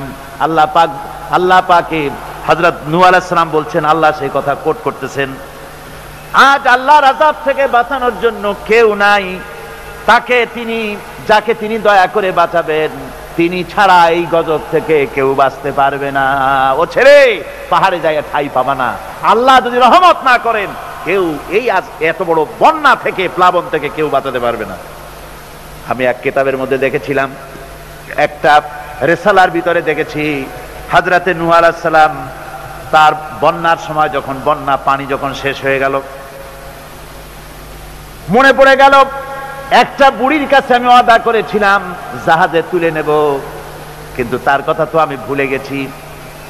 যখন জমিনে তিনি নামলেন, দেখলেন সমস্ত বিল্ডিং গুলি যা কিছু আছে গাছপালা সব শেষ হয়ে গেছে, মানুষ সব শেষ হয়ে গেছে। মনে পড়লো বুড়ির কথা, হারে তার কথা তো ওয়াদা করেছিলাম সাথে নেব, কিন্তু ভুলে গেছি। হঠাৎ তিনি দূরে দেখতে পেলেন একটা ছোট্ট ঝুপড়ির মতো মনে হয়, মনে করলেন যেখানে পাহাড় পর্যন্ত নড়বড়ে হয়ে গেছে, ছোট্ট ঝুপড়িটা সেখানে টিকলো কি করে? কাছে গেলেন, ভেতরে মানুষ আছে বলে মনে হলো। কাছে গিয়ে ভিতরে জিজ্ঞেস করলেন কে? জবাব এলো, আমি এই ঘরের মালিক, বৃদ্ধা এক বুড়ি, আমি এক মহিলা, তুমি কে? উনি বললেন, আমি আল্লাহর পয়গম্বর হযরত নূহ আলাইহিস সালাম। বুড়ি বলছেন, ওগো আল্লাহর পয়গম্বর, আমার মনে হয় আমি ঠিকই বুঝতে পেরেছি পয়গম্বরেরা কখনো মিথ্যা ওয়াদা করেন না। আমার মনে হয় আপনি আমাকে খবর দিতে এসেছেন বন্যা কবে হবে। হযরতে নূহ আলাইহিস সালাম সিজদায় পড়ে আল্লাহু আকবার বলে সিজদায় পড়ে কাঁদতে লাগলেন আর বললেন, রব্বুল আলামিন, সুদীর্ঘ 40 দিনের এই বিরাট প্লাবনে দুনিয়ার সব শেষ হয়ে গেল, প্রাণী জগৎ শেষ হয়ে গেছে, এর ভিতরে বুড়ি কেমনে বেঁচে রইল? তোমার কুদরত বোঝা বড় দুঃসাধ্য। আল্লাহ রাব্বুল আলামিন ডেকে বলেন, নুহুরে, যখন বিপদ এসেছিল, মুসিবত এসেছিল, তুমি তোমার উম্মতকে ভুলে গেছো। আমি রহমানুর রহিম, আমি আমার বান্দীকে ভুলে যেতে পারি নাই। আমার বন্ধুগণ, আল্লাহ রাব্বুল আলামিন বলছেন, হযরতে নূহ আলাইহিস সালাম বলছেন যে আল্লাহ ছাড়া কেউ বাঁচাইতে পারবে না। এমনি করে ছেলের সঙ্গে যখন কথোপকথন হচ্ছিল, ওয়াহালা বাইনাহুমাল মাউজু ফাকানা মিনাল মুগরাকিন, উভয়ের মধ্যে যখন কথাবার্তা হচ্ছিল তখন বিরাট এক ঢেউ এসে কেনানকে কোথায় হারিয়ে দিল, শেষ হয়ে গেল। কেনান যখন পানির ভিতরে ডুবে গেল, হযরতে নূহ আলাইহিস সালাম ব্যাকুল হয়ে গেলেন, নিজের সন্তান পানির মধ্যে ডুবতেছে, বাপের মনে কেমনে সহ্য হয়? পিতৃ স্নেহ উদ্বেল হয়ে পড়েছেন তিনি তখন বললেন, ওয়ানাদা নূহুর রাব্বাহু ফাকালা ইন্না ইবনি মিন আহলি। নূহ আলাইহিস সালাম চিৎকার মেরে বললেন, আয় আমার রব, আমার পুত্র সে আমার আহাল, আমার পরিবারভুক্ত। পুত্রের মুক্তির জন্য নূহ আলাইহিস সালামের প্রার্থনা করা আদৌ বেঠিক ছিল না। সন্তানের জন্য স্নেহের দিক থেকে তা সঠিক হলেও আল্লাহর যে নিয়ম নীতি তা ছিল সেই নিয়মের সম্পূর্ণ পরিপন্থী। আল্লাহ রাব্বুল আলামিন সাথে সাথে জবাব দিয়া দিলেন, ইয়া নূহ ইন্নাহু লাইসা মিন আহলিক ইন্নাহু আমালুন গায়রু সালিহ। আল্লাহ রাব্বুল আলামিন বললেন, ও নূহ, এই ছেলে তোমার ঘরের তোমার আহাল নয়, সে তোমার পরিবারভুক্ত নয়। হযরতে নূহ আলাইহিস সালাম আল্লাহর এই কথা শুনে ভয়তে কেঁপে উঠলেন। নূহ আলাইহিস সালাম বললেন, আয় আল্লাহ, আমি সেই সব প্রার্থনা থেকে তোমার কাছে পানা চাই যে প্রার্থনা সম্পর্কে, যে জিনিস সম্পর্কে আমার নিজের কোনো ইলম নাই। আমি যা করে ফেলেছি, যা বলে ফেলেছি, ইল্লা তাগফিরলি ওয়া তারহামনি আকুম মিনাল খাসিরিন। আয় আল্লাহ, যা আমি করে ফেলেছি, বলে ফেলেছি, তুমি যদি আমাকে মাফ না করে দাও, তুমি যদি আমাকে ক্ষমা না করে দাও, আমার প্রতি যদি রহম না করে, তাহলে আমি ক্ষতিগ্রস্ত হয়ে যাব। আমার ভাইরা, এই জন্য ইসলামে রক্তের সম্পর্ক গৌণ, আর আদর্শের প্রশ্ন হচ্ছে মুখ্য। আদর্শ সবচেয়ে বড়। আপনার ছেলে হতে পারে, কিন্তু আল্লাহর আইনের অবাধ্য হলে সেই ছেলের সঙ্গে স্নেহের সম্পর্ক থাকতে। হযরত আবু বকর সিদ্দিক রাদিয়াল্লাহু তাআলা আনহু বদরের জিহাদের পরে যখন ফিরে এসেছেন, ছেলে আব্দুল্লাহ তখনও কাফের ছিলেন। হযরত আবু বকরকে বলছেন, আব্বাজান, বদরের মাঠে জিহাদের মধ্যে যুদ্ধের ময়দানে কয়েকবার আপনারে পাইছিলাম তরবারির সামনে, কিন্তু আপনি আমার সম্মানিত পিতা, আমি আপনাকে কিছুই বলি নাই। হযরত আবু বকর বলেন, আমার ছেলে, বদরের মাঠে তোমার তরবারির সামনে কয়েকবার আমাকে পেয়েছো, কিছু বলো নাই। আমি আল্লাহর নামে কসম করে বলি, ওই বদরের মাঠে তুমি যদি আবু বকরের চোখের সামনে একবারও পড়ে যেতে, আবু বকরের তরবারি তোমাকে ক্ষমা করে দিত না। যেহেতু আমি মুসলমান আর তুমি কাফের, তোমার সাথে স্নেহের সম্পর্ক হবে তখন যখন তুমি ইসলামের পূর্ণ অনুসারী হবে, আদর্শের অনুসারী হবে। আমার ভাইরা, এই জন্য সূরা তাওবার ভিতরে আল্লাহ রাব্বুল আলামিন বলেছেন, ইয়া আইয়ুহাল্লাযীনা আমানু লা তাত্তাখিযু আবাআকুম ওয়া ইখওয়ানাকুম আউলিয়া ইন ইসতাহাব্বুল কুফরা আলাল ঈমান। ও বিশ্বাসীরা, খবরদার, তোমরা তোমাদের বাপ হোক আর ভাই হোক বন্ধু বলে গ্রহণ করবে না এমত অবস্থায় যখন তারা ইমানের চাইতে কুফরিকে বেশি ভালোবাসে। কথা বুঝতে পেরেছেন? আল্লাহ নিষেধ করছেন, খবরদার, এদেরকে বন্ধু বলে গ্রহণ করো না, বাপ হোক আর ভাই হোক। ইমানের চাইতে কুফরিকে যদি ভালোবাসে, ইসলামের চাইতে সমাজতন্ত্রকে বেশি ভালোবাসে, ইসলামের চাইতে জাতীয়তাবাদকে বেশি ভালোবাসে, ইসলামের চাইতে ধর্মনিরপেক্ষতাবাদকে বেশি ভালোবাসে, ইসলামের তুলনায় মানুষের তৈরি করা মতবাদকে ভালোবাসে, যদি তোমার বাপও হয়, যদি তোমার ছেলেও হয়, যদি ভাইও হয়, খবরদার বন্ধু বলে গ্রহণ করো না। যদি তা করো, ওয়ামান ইয়াতাওয়াল্লাহুম মিনকুম ফাউলাইকা হুমুজ জালিমুন। যদি তা করো তাহলে তোমরা এভাবে এদেরকে যদি বন্ধু বলে গ্রহণ করো তাহলে তোমরা জালিম হবে, জালিমের অন্তর্ভুক্ত হয়ে যাবে। এখন আসল বন্ধু কারে বানাবো সে কথা কার কাছ থেকে জানবো? আল্লাহর কাছ থেকে। কার কাছ থেকে? আল্লাহ রাব্বুল আলামিন বলেন, শোনো আসল বন্ধুকে, আল্লাহু ওয়ালিয়্যুল্লাযীনা আমানু ইউখরিজুহুম মিনাজ-যুলুমাতি ইলান-নূর। আল্লাহ হচ্ছেন মুমিনদের বন্ধু। আল্লাহ মুমিনদের কি? আল্লাহই হচ্ছেন মুমিনদের বন্ধু। তিনি অন্ধকার থেকে মানুষগুলিকে আলোর দিকে নিয়ে আসেন। আমার ভাইয়েরা, প্রকৃতপক্ষে মানব জাতির বন্ধুর পরিচয় আল্লাহ পাক এভাবে দিয়ে দিচ্ছেন, ইন্নামা ওয়ালিয়্যুকুমুল্লাহু ওয়া রাসূলুহু ওয়াল্লাযীনা আমানু আল্লাযীনা ইউকিমুনাস সালাতা ওয়া ইউতুনাজ যাকাতা ওয়া হুম রাকিউন। প্রকৃতপক্ষে বন্ধু হচ্ছেন আল্লাহ, রাসূল এবং মুমিন। আল্লাহ বলেন, আল্লাহ, রাসূল আর মুমিন, এরাই হবে বন্ধু। আর মুমিন আবার কে? মুমিনের পরিচয় আল্লাহ দিচ্ছেন। মুমিনের পরিচয় দাবি করার বিষয় না। মুমিনের পরিচয় হচ্ছে এভাবে, আল্লাযীনা ইউকিমুনাস সালাতা ওয়া ইউতুনাজ যাকাত। মুমিন হচ্ছে সেই যে নামাজকে প্রতিষ্ঠা করে আর যাকাতকে আদায় করে, আর তারা রুকুকারীও, এরাই হচ্ছে মুমিন। সুতরাং এই মুমিনদের সঙ্গে বন্ধুত্ব স্থাপন করো, মুমিন ছাড়া আর কারোর সাথে বন্ধুত্ব স্থাপন করো না।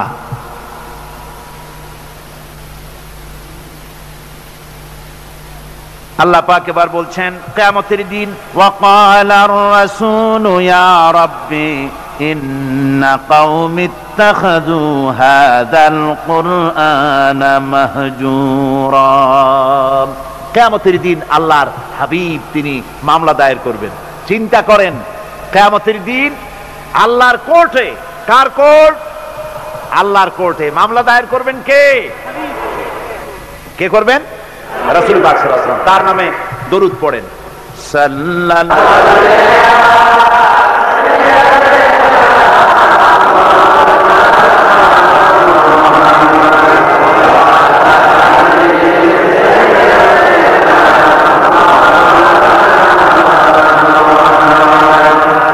রাসূল পাক সাল্লাল্লাহু আলাইহি ওয়াসাল্লাম আল্লাহর দরবারে নালিশ পেশ করবেন। আমি তাড়াতাড়ি করে শেষ করছি, দাঁড়াবেন না। বন্ধ করে দেব? দাঁড়ালে কিন্তু আমার মুড অফ হয়ে যায়, আপনারা জানেন। আপনারা মেহেরবানি করে, আমি রাত অনেক হয়েছে বুঝতে পারছি, খুব তাড়াতাড়ি করে শেষ করে দিচ্ছি। রুকুটা শেষ হতে বোধহয় আর 2-3টা কি 4টা আয়াত বাকি আছে মাত্র। ধৈর্য ধরতে পারবেন না? আল্লাহ পাক বলেন কিয়ামতের দিন রাসূল নালিশ দায়ের করবেন, মামলা দায়ের করবেন আল্লাহর দরবারে, বলবেন আয় আল্লাহ, আমার জাতি, আমার কওম এই কোরআনকে উপহাসের বস্তু বানায় নিয়েছিল। وَكَذَلِكَ جَعَلْنَا لِكُلِّ نَبِيٍّ عَدُوًّا مِّنَ الْمُجْرِمِينَ وَكَفَى بِرَبِّكَ هَادِيًا وَنَصِيرًا। আর এইভাবে করে আমি প্রত্যেক নবীদের জন্য দুষ্কৃতকারীদেরকে দুশমন বানিয়ে দিয়েছি। ওয়াকাফা বিরাব্বিকা হাদিয়ান ওয়া নাসীরা, আর সত্য পথ প্রদর্শনের জন্য আর সাহায্য করার জন্য আমি আল্লাহ আপনার জন্য যথেষ্ট। কোরআন, এই জাতি কোরআনকে উপহাসের বস্তু বানিয়েছে, তার মানে কি? তার মানে হচ্ছে কোরআনের তেলাওয়াতকে তারা বন্ধ করেছে, কোরআনের প্রতি, কোরআন থেকে তারা দূরে সরে গিয়েছে। তারা কোরআনে কারীমকে, কোরআনের পরিবর্তে তাদের গানের আসর তাদের কাছে মজা লাগে, কবিতা পাঠের আসর, গানের আসর, পুঁথি পাঠের আসর, নাচ, নাটক, গল্প ইত্যাদি তাদের কাছে মজা লেগেছে। আমার কোরআনকে তারা ছেড়ে আপনার কোরআনকে তারা উপহাস করেছে। এই উপহাস করার কারণেই মুসলমানদের এই চরম অবনতি। আল্লামা ইকবাল বলেছেন, ও জামানা মে মুআজ্জাজ থে মুসলমান হোকর और तुम मुखार बने हो तारिके कुরআন হোকর। সে যুগের মানুষেরা কোরআনকে সম্মান করে দুনিয়ার বুকে মর্যাদা তারা পেয়েছিলেন, আর আজকে কোরআনকে, অমক কোরআনকে না মেনে কোরআন থেকে দূরে সরে গিয়ে মানুষেরা আজ চরমভাবে জিল্লতির মধ্যে পড়ে গিয়েছে। কাজী আল্লাহ রাব্বুল আলামিনের নবী কিয়ামতের দিন মামলা দায়ের করবেন, বড় মুশকিল হয়ে যাবে মুসলমানদের জন্য, বিপদে পড়ে যেতে হবে। সেজন্য রসুল যে মামলা দায়ের করবেন, ওই মামলায় যেন আমরা আসামি না হয়ে যাই, তার জন্য আমাদের দায়িত্ব হলো কোরআন পড়তে হবে, কোরআন বুঝতে হবে, আর কোরআন অনুযায়ী নিজেদের জীবনকে পরিচালিত করতে হবে। যারা এই কোরআনকে মানবে না, কোরআনের ফয়সালা অনুযায়ী জীবনের ফয়সালা করবে না, তাদের সম্পর্কে আল্লাহ পাক বলেছেন, ওয়ামান লাম ইয়াহকুম বিমা আনজালাল্লাহু ফাউলাইকা হুমুজ জালিমুন। যারা এই কোরআন দিয়ে, এই বিধান দিয়ে বিচার ফয়সালা করে না, তারা জালিম, তারা কাফের, তারা ফাসিক, যারা নাকি কোরআন দিয়ে বিচার ফয়সালা করে না। সুতরাং কোরআনের একটি রাজ কায়েম করার জন্য চেষ্টা করতে হবে, সম্মিলিতভাবে চেষ্টা করতে হবে, যাতে করে সমাজে কোরআনের রাজ কায়েম হয়ে যায়। শুধু তেলাওয়াতের মাধ্যমে নয়, বরং বাস্তবে কোরআনকে জমিনে প্রতিষ্ঠার জন্য সর্বাত্মক প্রচেষ্টা চালাতে হবে মুসলমানদেরকে। আমরা কি সেই প্রচেষ্টা চালাতে রাজি আছি? জোরে বলেন, রাজি আছি? আল্লাহ রাব্বুল আলামিন বলেন, আমি প্রত্যেক নবীর জন্য দুষ্কৃতকারীদেরকে দুশমন বানায় দিয়েছি, অর্থাৎ এই দুশমনি চলতে থাকবে। হঠাৎ করে ফেরেশতারা এসে জমিনে দিন কায়েম করে দিয়ে যাবেন, এজন্য সংগ্রাম করতে হবে, এজন্য কষ্ট করতে হবে। আর আল্লাহ পাক বলেন, নবীকে বলছেন, আপনাকে সাহায্য করার জন্য, সত্য পথ দেখাবার জন্য আর সাহায্য করার জন্য আমি আল্লাহ আপনার জন্য যথেষ্ট।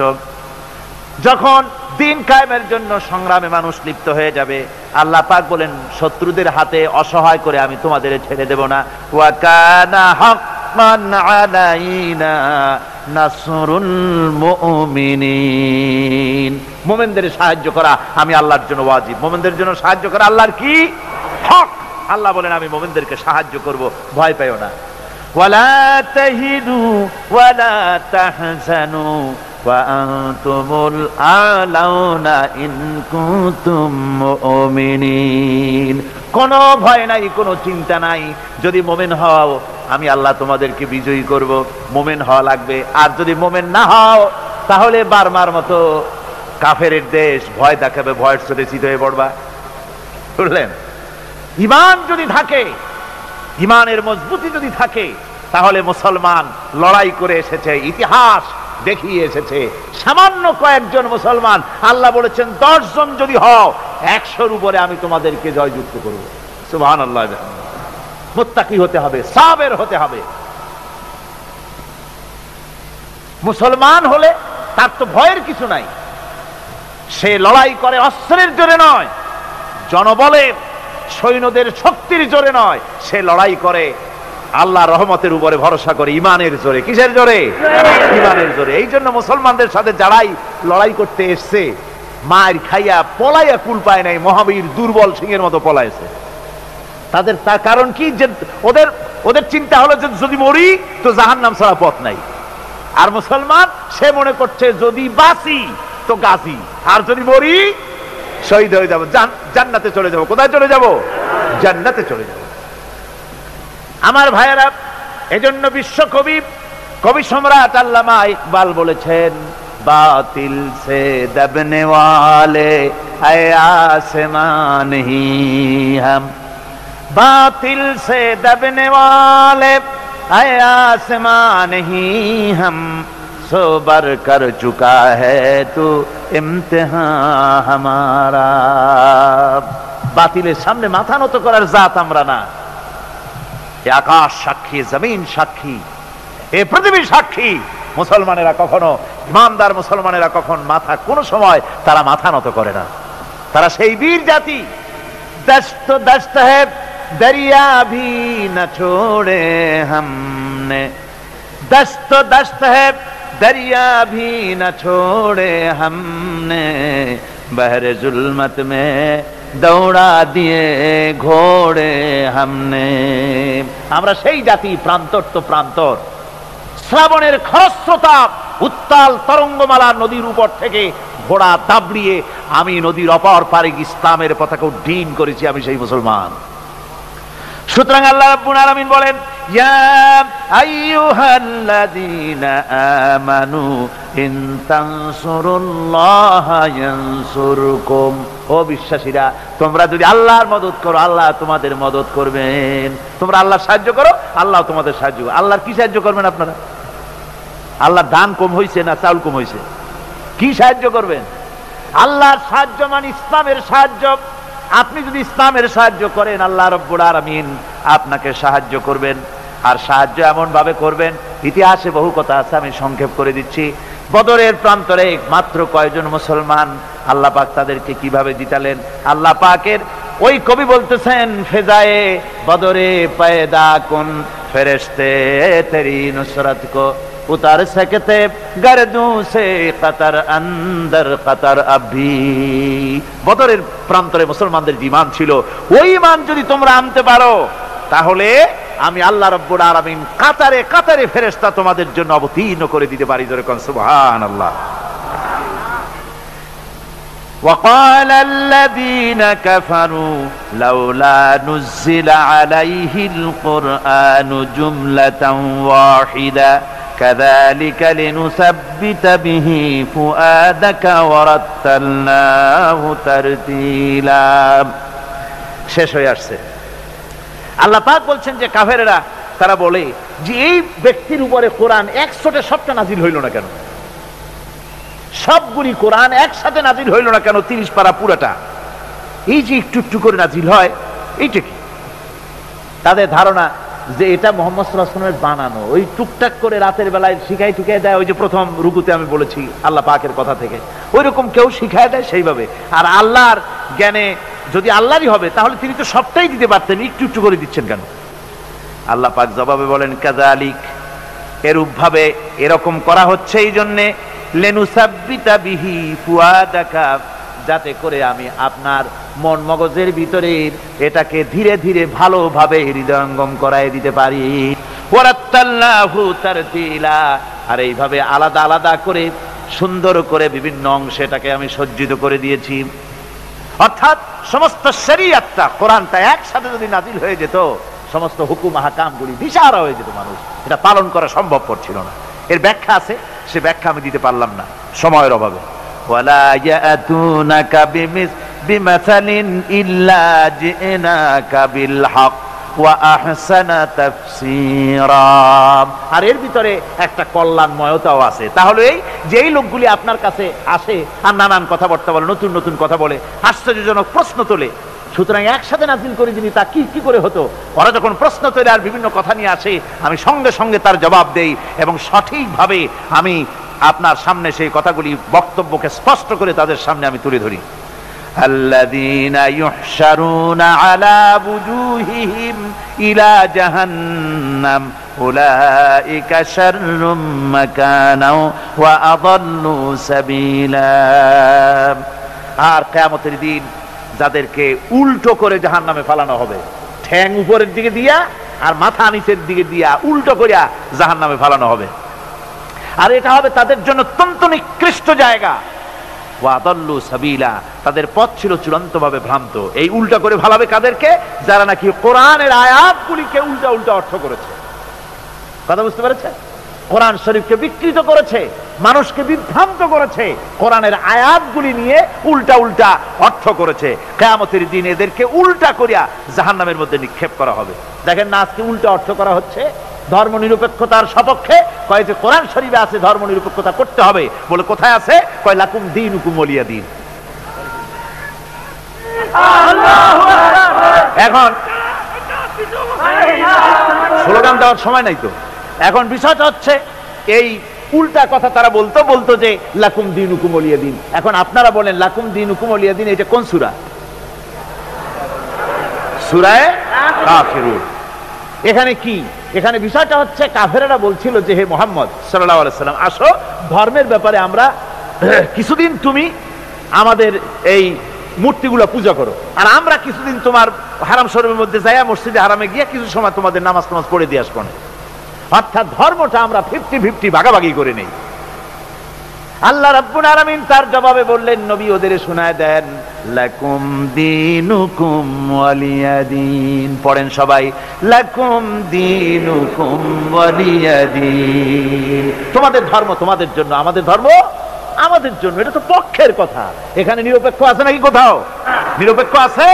এখানে নিরপেক্ষর কথা নাই। আমার ভাইরা, ধর্ম নিরপেক্ষ মতবাদ কোন মানুষের মতবাদ নয়। মুসলমান তো দূরের কথা, কোন মানুষের মতবাদ এটা নয়। মানুষ একমাত্র নাস্তিক ধর্ম নিরপেক্ষ হতে পারে। মানুষ কেমনে ধর্ম নিরপেক্ষ হবে? যারা হিন্দু তাকে ধর্মের পক্ষেই থাকতে হবে নাকি? হিন্দু যে সেই ধর্মের কোন দিকে থাকবে? পক্ষে। মুসলমান ধর্মের কোন দিকে? খ্রিস্টান ধর্মের কোন দিকে? ধর্মের ব্যাপারে নিরপেক্ষতার মানে কি? নিরপেক্ষ হলো মাঝখানের পথ। আপনি রাস্তা দিয়ে যান, Chittagong to Dhaka highway, motorway, এই মোটরওয়ে দিয়ে যাওয়ার সময় হয় লেফট স্টন না হয় রাইট স্টন, হয় ডান দিক দিয়ে যান না হয় বাম দিক দিয়ে যান। আপনি যদি কোন যে আমি বামপন্থীও না আমি ডানপন্থীও না, আমি নিরপেক্ষ, মাঝখানে দাঁড়ায় থাকবো। ঢাকা চট্টগ্রামের রাস্তার মাঝখানে যদি দাঁড়ায় থাকেন, তাহলে আপনার এই নিরপেক্ষতার স্বাদ মিটায় দেবে ট্রাক বাবাজি। এক ধাক্কা মারিয়া রাস্তার সাথে জনমের মতো ধর্ম নিরপেক্ষতার স্বাদ মিটায় দেবে। অনুরূপ ভাবে ইসলাম ভালো লাগে ইসলামের পক্ষে আসেন, ইসলাম ভালো না লাগে বাড়েই যান। হিন্দু ধর্ম ভালো লাগে থাকেন হিন্দু ধর্মে, পছন্দ না হয় চলে যান। ধর্মের হয় পক্ষে আসেন না হয় বিপক্ষে চলে যান। ধর্মের ব্যাপারে নিরপেক্ষ হয়ে দাঁড়ায় থাকবেন রাস্তার মাঝখানের মতো, শয়তানে এক লাথি মেরে জাহান্নামে ফেলে দেবে। সুতরাং ধর্ম নিরপেক্ষ মতবাদ কোন মানুষের মতবাদ নয়। এর দ্বারা মানুষের ধর্মের নিরাপত্তা দেওয়া যায় না। যায়? যদি তা যেত তাহলে ভারতে দিতে পারতো না। বাংলাদেশের ধর্ম নিরপেক্ষতাবাদের ওস্তাদ কারা? ভারত। ওই ভারতের থেকেই এখানে আমদানি হয়েছে তাদের মহব্বতের লোকেদের মাধ্যমে, ঠিক কিনা? সুতরাং ধর্ম নিরপেক্ষ মতবাদ যে দেশ থেকে আসছে, সে দেশে কি ধর্ম নিরপেক্ষতাবাদ দিয়ে সে দেশের জনগণ, বিভিন্ন ধর্মের লোকেরা শান্তিতে আছে? জোরে বলেন, আছে? নাই। হরিজনেরা নানান নির্যাতনের মধ্যে আছে, মুসলমান সংখ্যালঘুরা চরম নির্যাতনে আছে, ঠিক কিনা কর? চরম নির্যাতনে মুসলমানদেরকে হত্যা করা হচ্ছে, মুসলমান মারা হচ্ছে, মুসলমানদের মসজিদকে ধ্বংস করা হচ্ছে। এ পর্যন্ত 500-এর উপরে মসজিদকে তারা মন্দির বানায়ছে, বাবরি মসজিদকে তারা রামের জন্মস্থান বানায়ছে, আবার শুনতে পাচ্ছি দিল্লি শাহী মসজিদকে তারা কৃষ্ণের জন্মস্থান বানায় ছাড়বে। এই হলো ধর্ম নিরপেক্ষ মতবাদ। আমার বন্ধুগণ, কই আমরা তো আমাদের দেশের একটা মন্দিরও আজ পর্যন্ত মসজিদ বানাই নেই। বানাইছি নাকি? বলেন বানাইছি? একটা মন্দির মসজিদ বানানো হয়েছে এর কোন নমুনা আছে? তার কারণ কি? তার কারণ আমরা মুসলমান ধর্ম নিরপেক্ষ মতবাদে বিশ্বাস করি না, মানি না। আমরা মুসলমান, তাই আমার দেশে পরধর্মের লোকেরা সবচাইতে আরামে আছে, শান্তিতে আছে। ঠিক কিনা? জোরে বলেন ঠিক কিনা? ওরা বলে কোরআন শরীফ আছে ধর্মনিরপেক্ষতাবাদ, এর দলিল আছে। কি দলিল আছে? আরো একটা তো লাকুম দিনুকুম ওয়ালিয়া দিন দিয়ে ফেলাইছেন, আর একটা কি? আর একটা আছে লা ইকরাহা ফিদ্দীন, এইটা বলে বুখারী শরীফে আছে। লা ইকরাহা ফিদ্দীন অর্থাৎ দিনের ব্যাপারে কোনো বাড়াবাড়ি নাই। এই দিনের ব্যাপারে বাড়াবাড়ি নাই এই কথাটা আপনার অমুসলমানদের জন্য, অর্থাৎ কোন অমুসলমানকে ভয় দেখাইয়া, প্রলোভন দেখাইয়া, পয়সা দিয়া কোন ক্রমে বাধ্য করে তাদেরকে ইসলাম কবুল করানো যাবে না। এটা হলো লা ইকরাহা ফিদ্দীন। এর দ্বারা ধর্মনিরপেক্ষতার দলিল কোথায় পেলেন? এর দ্বারা তো ধর্মনিরপেক্ষতার দলিল হয় না। মুসলমান যে ব্যক্তি তাকে ধর্ম মানতেই হবে। আপনি কথা বলতে পারবেন না ধর্ম আমার নিজের ব্যাপার, ইচ্ছা মানবো না হয় না মানবো। এই কি কয়, নামাজ ইচ্ছা পড়বো না হয় না পড়বো, পর্দা ইচ্ছা করবো না হয় না করবো। বাবাজি, এটা মামু বাড়ির বারান্দা না যে আপনি সবরি গলা চাপাবেন সেখানে বসে। মুসলমান যখন হয়েছেন নামাজ পড়তেই হবে, পর্দা করতেই হবে, দিন প্রতিষ্ঠা করতেই হবে। ধর্ম নিরপেক্ষ মতবাদ কোন মুসলমান কবুল করতে পারে। এ ব্যাপারে সতর্ক হতে হবে আপনাদেরকে। যারা এই ধর্মনিরপেক্ষতাবাদের উল্টা উল্টা কোরআনের অর্থ করে, আল্লাহ বলেন কিয়ামতের দিন উল্টা করে জাহান্নামে ফেলাই দেব। কিভাবে ফেলাইবে আল্লাহ? আল্লাহ রাব্বুল আলামিন বলছেন ইউহশারুনা আলা বুজুহিহিম ইলা জাহান্নাম। কোরআনে কারীমকে যারা উল্টা অর্থ করে, আয়াত নিয়ে নিজেদের স্বার্থে ব্যবহার করে, মাথা নিচের দিকে দিয়া ঠ্যাং উপরের দিকে দিয়া জাহান্নামে ভালায় দেব। সেই জাহান্নামে কিয়ামতের দিন তাদেরকে থাকতে হবে এবং সেটা হবে তাদের জন্য কঠিন জায়গা, আর তারা আসলেই চূড়ান্তভাবে বিভ্রান্ত। আসুন রাসূল বালাগাল উলা বিকামালিহি কাশাফাদ দুজা বিজামালিহি হাসুনাত জামিউ খাসালিহি সাল্লু আলাইহি ওয়া আলিহি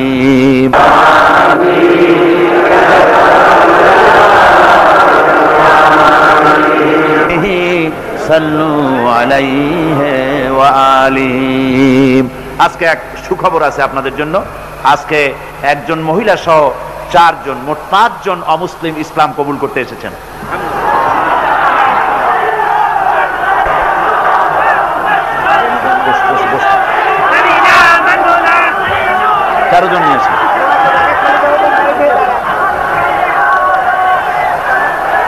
আপনারা বসেন, আমি 4 জনকে দাঁড় করাবো।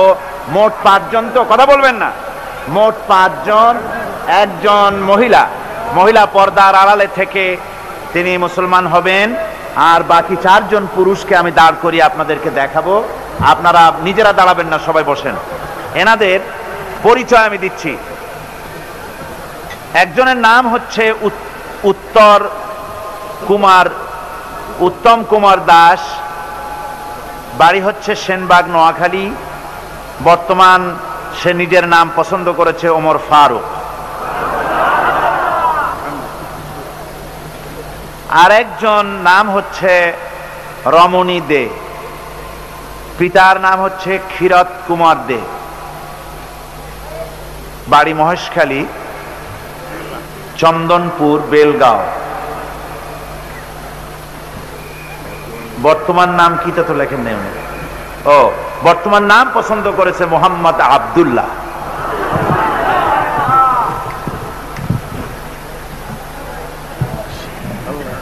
আর একজন হচ্ছেন খ্রিস্টান, তার নাম হচ্ছে জোহন রোমিও রডারিক্স, বাড়ি নোয়াখালী। বর্তমান নাম তিনি পছন্দ করেছেন মোহাম্মদ আজিজুল হক। আর একজন পূর্বের নাম হচ্ছে পান্নালাল রায়, বখতারহাট, সন্দ্বীপ। বর্তমান নাম পছন্দ করেছেন ওমর ফারুক। আর মহিলা যিনি, তার পুরাতন নাম রীতা চাকমা, পিতা শুভ বিহারী চাকমা, রাঙ্গামাটি। বর্তমান নাম তিনি পছন্দ করেছেন সেলিনা আক্তার। যে মহিলা ইসলাম কবুল করবেন তিনি আমাদের সাথে সাথে, এখানে আমরা যা পড়ব এটা আপনি উচ্চারণ করবেন আমাদের সাথে সাথে। মহিলা ক্যাম্পেই তিনি আছেন, ওখানে বসে আপনি উচ্চারণ করবেন। আর আপনারা দাঁড়ান।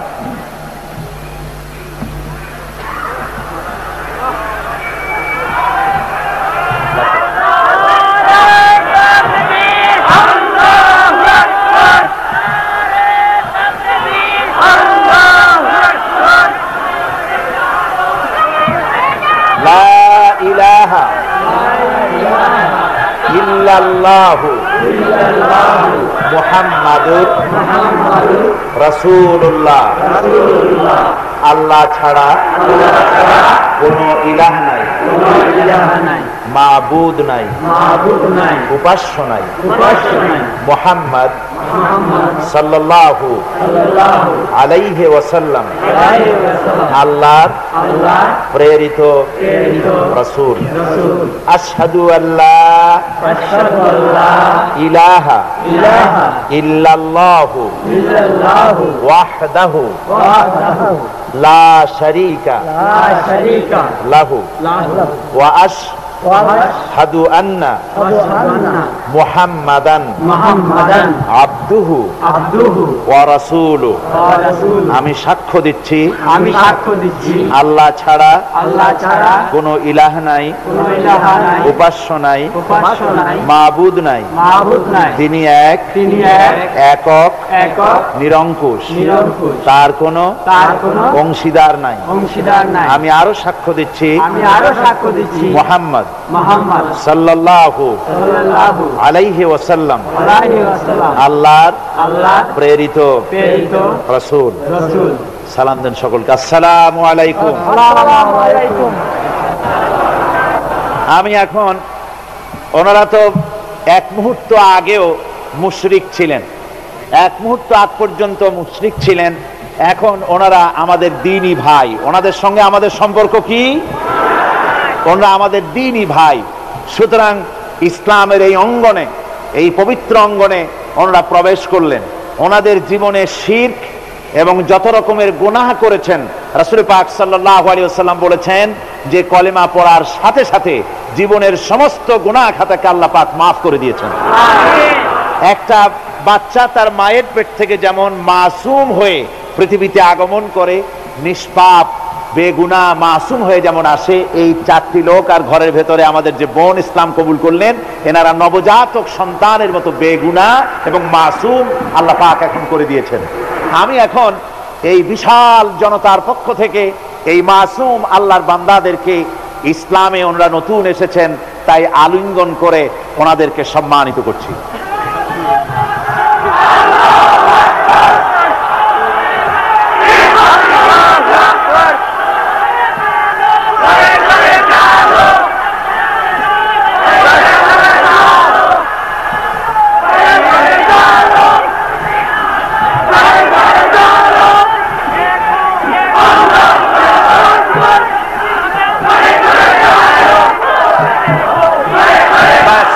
এখন মোনাজাত হবে, মোনাজাতের আগে রব্বানা যালামনা আনফুসানা ওয়া ইন লাম তাগফির লানা ওয়া তারহামনা লানাকুনান্না মিনাল খাসিরিন।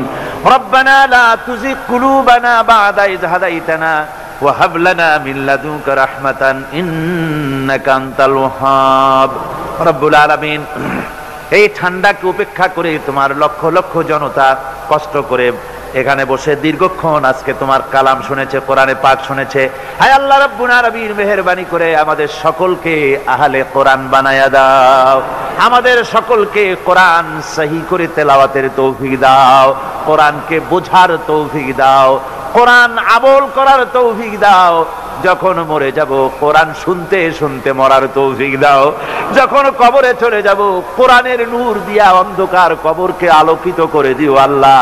কিয়ামতে কোরআনের ছায়া আমাদের নসিব করে দিও, কোরআনের সুপারিশ কিয়ামতের ময়দানে আমাদের নসিব করে দিও।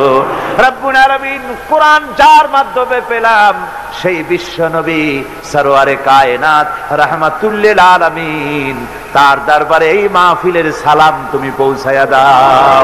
রব্বুল আলামিন, আমরা যারা মা বাপ হারাইছি, আমাদের মধ্য থেকে মা বাপ যাদের কবরে গেছে, দয়া করে তাদের কবরগুলিকে জান্নাতের টুকরা বানায়া দাও। রব্বুল আলামিন, এই মাহফিলের কর্তৃপক্ষ প্রতি বছর কোরআনের খেদমত করে, কোন বছর তাদেরকে তুমি ঋণগ্রস্ত রাখনি।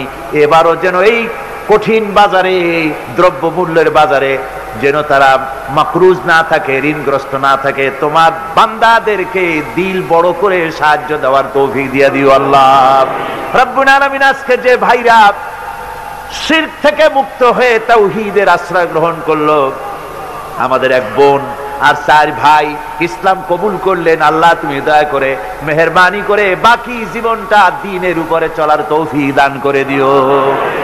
ইসলাম কবুল করার জন্য যদি কোনো বিপদ মুসিবত তাদের জন্য আসে, তুমি তাদের সাহারা হয়ে যেও আল্লাহ রব্বুল আলামিন। আগামীকাল এ মাহফিলের শেষ দিন, রব্বুল আলামিন তোমার এই কোরআনের মাহফিলের ইজ্জত তুমি রক্ষা করো, এর আজমত বাড়িয়ে দিও, এর সম্মান বাড়িয়ে দিও। লোকদেরকে পঙ্গপালের মতো চতুর্দিক থেকে মানুষের উত্তাল ঢেউ এই মাঠে যেন কালকে উপচে পড়ে, সকলকে আসার তৌফিক দিও। কোরআনের তোমার দরবারে থাকতে পারি, তুমি তৌফিক দান করে দিও। তুমি মেহেরবানি করে আমাদের